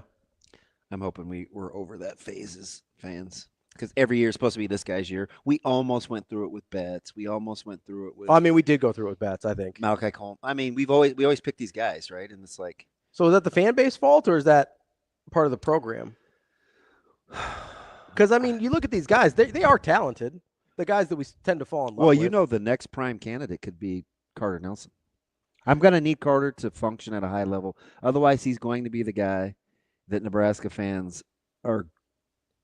He's a prime candidate. So the guy I thought of, and I don't think he's a candidate because I don't think he's wired this way. But just playing style wise, it'd be really easy to fall in love with Ja'Cory Barney because of just the highlights. So here's the cool thing about that. I still think we bring up Ja'Cory Barney kind of as an afterthought. In the wide receiver room, yeah, we do. Because all the transfers. Which is fantastic. No, it's we terrific. keep saying all the it's the two major ones, yeah. It's the two major ones. Let's not set that stage. Got Hunter, got Dane Key. Those are your big ones. And I'm like, cool. Keep talking about the other guys. I should say all the new guys because you got Mosey, you've got Cortez Mill, all the new and they're guys. still behind JB considerably. Yeah, I think if I had to bet on a guy after Dane Key to be starting on August 31st, Yeah, it would be Ja'Cory Barney. Well, they'll start 3. That's fine. I but think, if I had to pick the second one, I think they're an 11 personnel. They're an 11 personnel. I think it'll be Key, Hunter, and Barney. One back, one tight end. But I think base. If I had to pick a second guy after Key, because there is zero wavering on my end on Key. No, you're gonna like Hunter. That's fine. And he's. This is horrible. I'm not even gonna say it. He's not a nice person on the field either. So I think you'll gravitate towards that. Yeah, that's fine. I'm just saying, like, if I'm just saying things that I'm sure of, Ja'Cory Barney's going to be on that field. Yeah. Like, I'm positive about that. I'm with you. I'm a Ja'Cory Barney guy. But I could see, just because of the way, like we saw flashes last year. He's going to be also a prime candidate. Can he level up? That's the thing. Because it would be easy to not. Well, we sort of saw it, and we love Jalen Lloyd, right? But, like, we sort of expected a different version of Jalen Lloyd last year than the one we saw as a freshman, and for whatever reason, that didn't happen. Yeah. So I think that's sort of what we're talking about here is now we need Barney to make sure he levels up. Well, he has to. It's the same thing that I said about EJ. Mm-hmm. And I'm a huge EJ guy, but we're still only talking about a guy with 1 touchdown last year at rushing the football. So that has to increase dramatically, just like so does Barney's production offensively. I went through last year, remember, during one of the shows, I'm like, you guys know what his yards per carry or his yards per catch is. Like, we keep talking about this thing, and he's still growing into the role. Yeah, absolutely. So there's still a lot left there, and that's why I kind of brought him up in that sort of guys we fall in love with role. Now, again, mindset-wise, I think he's poised to not fall into that. We're in list season, right? And I keep saying these 5 guys that have to or must be better. And he's almost in none of the lists. I absolutely would put Ja'Cory Barney in that list as a guy that has to elevate. Yeah, like importance to what they want to do. So one is Dylan, right? Just no question. I would say yes. Who's your 2 of guys that have to elevate this year? that need to be good. Yeah, Riley Van Poppel. That's my 2. Who's your 3? Good question. I'm going to go with Pritchett. Okay. If Pritchett is good, or what we think he can be, they're going to be really good. Yeah. So I went to the other side. Yeah, because that's where your attention is. Because, and I know this is probably foolish, but because of the way he's been talked about, I'm sort of just being like, all right, I think Pritchett's good. I'm going to leave it alone. So I went to Gatula. Or whoever plays that right tackle. Because you just said yourself, hey, we've got the 4. If the right tackle gets figured out, watch out. So I go to the right tackle and I go, okay, whoever that is, I'm using Gunner because he started last year, but could be whoever, right? If the right tackle elevates, then all of a sudden I feel really good. I'm for anything. I'm for anyone or anything that keeps Lutovsky at guard. Absolutely. So I can cheer my brains out for anybody. I just, if you're good guard, center guard, you give yourself more than a chance. Lutovsky, Evans, Spindler. Just leave it there. And figure out the rest. Who are the other candidates at right tackle if it's not Gatula or if Lutovsky stays inside? Canuck, I think you got to take a look at. Okay. Obviously, people are going to roll their eyes, but I love him, and he's done everything he could to put himself in position to be healthy. I think, Teddy is in the discussion. I think we're sleeping on Turner Corcoran, especially if he can play inside. Could he be a right tackle? I don't think you want him to have to be. Could be, though. Sure. Just don't know how his movement comes back. Yeah, that's kind of why. Again, you still got Canuck. And if you want to move Lutovsky, then maybe you could play a Majacek or Sledge or somebody like that. Yeah, so I was thinking Sledge inside maybe. So, I mean, the thing about Gatula is he hasn't been able to lift. Yeah, that's going to be tough. I mean, he, like the eyeball test, he looks kind of like a regular student. Sure. Like his body hasn't transformed the way we've seen some of these other linemen. Yeah, and which was one of the main things that he needed to do this offseason. Yeah. Get bigger, stronger. He just hasn't been able to because he got his shoulder cleaned up. So I just wonder how much that is going to weigh against the experience he got last year. Experience is important, but I think he was limited physically. He shouldn't have been playing that early. Yeah. What? I mean, he's got to get bigger, stronger. Do we know? And I don't know if it's out there. Do we know when he is able to start lifting again? Yeah, I'm not sure. I'm sure he's. I'm not. He's doing some stuff, but Yeah, not like in I the don't full. know it like that. Yeah. No, I was just asking if there was. I didn't know if it had been put out there. What the No, but timetable I was. just think I look at that as the fact that he played a year ahead of schedule and was functional. I think I'm not going to go as far as to say poster child, but it's kind of remarkable though. It is. It is because he wasn't ready. It and is. it didn't look bad. Yeah, like it is. But that also, so that sort of goes back to my point that I made last year, right? Where I go, okay. And again, Andrew Rogers is the only one that saw it coming. Is this guy who wasn't physically ready and was good enough anyway? If you can throw him in there, then I like my chances if I have to go to a Canuck or if I have to move Lutovsky out. Yeah, Canuck is intriguing. Yeah. Because I like the way he's intriguing to me because I like the way that he kind of does life. Mm. You know, he's mature. He goes to work. Like he's an easy guy to root for. Yeah. Says a lot of the right things. He's pretty engaging. He's the type of person that this is going to sound weird because it doesn't help you win football games, but it does help build programs. Mm-hmm. He's the type of guy that would like help you across the street or help get some stuff out of your car. Mm-hmm. Or like if you were moving, he'd say, you know, he's other-centered, so I think that does matter in an offensive line as much as anywhere. Well, you can't function with those guys if you're not. Yeah. I'm telling you, go back and listen to the, and it's not just because Jess and I did it. Go back and listen to Pritchett's interview. Oh, I know. Yeah. I was floored because he was so authentic.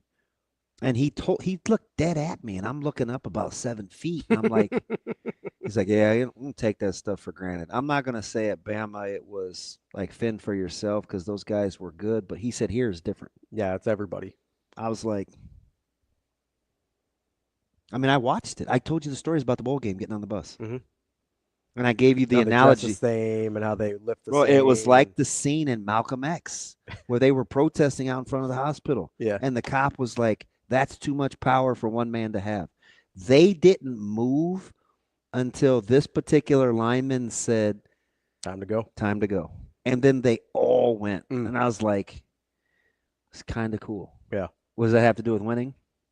Nothing, but everything. I was going to say a lot. Right? It has a lot Nothing but everything. Yeah, it has a lot to do with winning.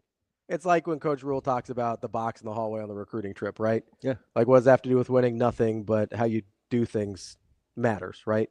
Are there any other, because I'm looking at, you got to be at least in year 2 in the program, right? To have even a shot at playing on the offensive line. I think that's the way it should be. No, I agree.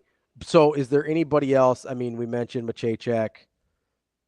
I mean, Sledge is in his second year. Catula's in his second year. Were you there like Gibson Pyle? No. Okay.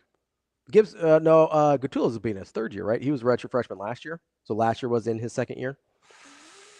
I'm confused and I shouldn't. Sure, I'll go with it.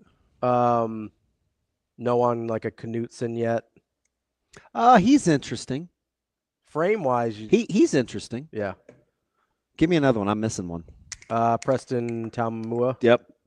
Another good one. Those are Knutson another good one. Knutson and Taumua are the ones that I'm kind of looking at. Listen, his body. Yeah. Sensational. I mean, he's kind of carrying himself different. Yeah. You know, I think Bricks is going to be in the discussion. Bricks will be in his second year. Yeah.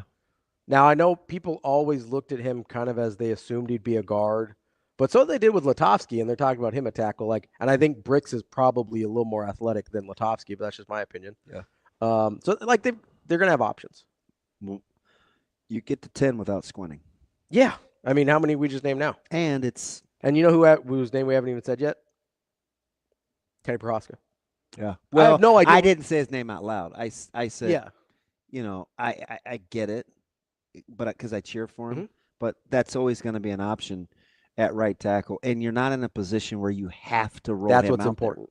That's what's important is you don't need him necessarily. If you get anything out of him, huge bonus, right? Yeah. But you don't. I just like the fact about TP is he just keeps showing up. But again, it's hard. I mean, he's 6'10". That's the thing is I just don't know if he's outgrown. He's 6'10". Like it's really hard to get in those positions. It's a long way to the ground. So it's a long way to the edge rusher trying to get your hands on him. We'll come as up. well. We'll do our own top 5 of guys that have to play well, and you can't use the quarterback. It's too easy. We'll leave the quarterback out of it. Top 5 guys that have to make a leap. We'll try and get to that tomorrow. Ain't no telling. Well, we'll talk to Sam tomorrow too, so maybe we'll ask him. So he's back on? No, he's off. Sorry. Sam's Monday. Man. We're going to talk to our Matrix Analytical guys tomorrow. Now that's going to be cool. That's going to be awesome. We had that discussion earlier this week about what you're deciding on or what. And when they're not hiring coaches giving lists of schools for hiring coaches, now they're in the training athletes business. Yeah. And they're both looking forward to being on. I can't wait. They're in the eval game, which I love. Yeah, so we get Adam McClintock and Dave Bartu. Double trouble. How about that? That's DB. I'm Ravi Lulla. We'll be back tomorrow with more Hurrdat Sports Live. See you. Have a good day. Love you.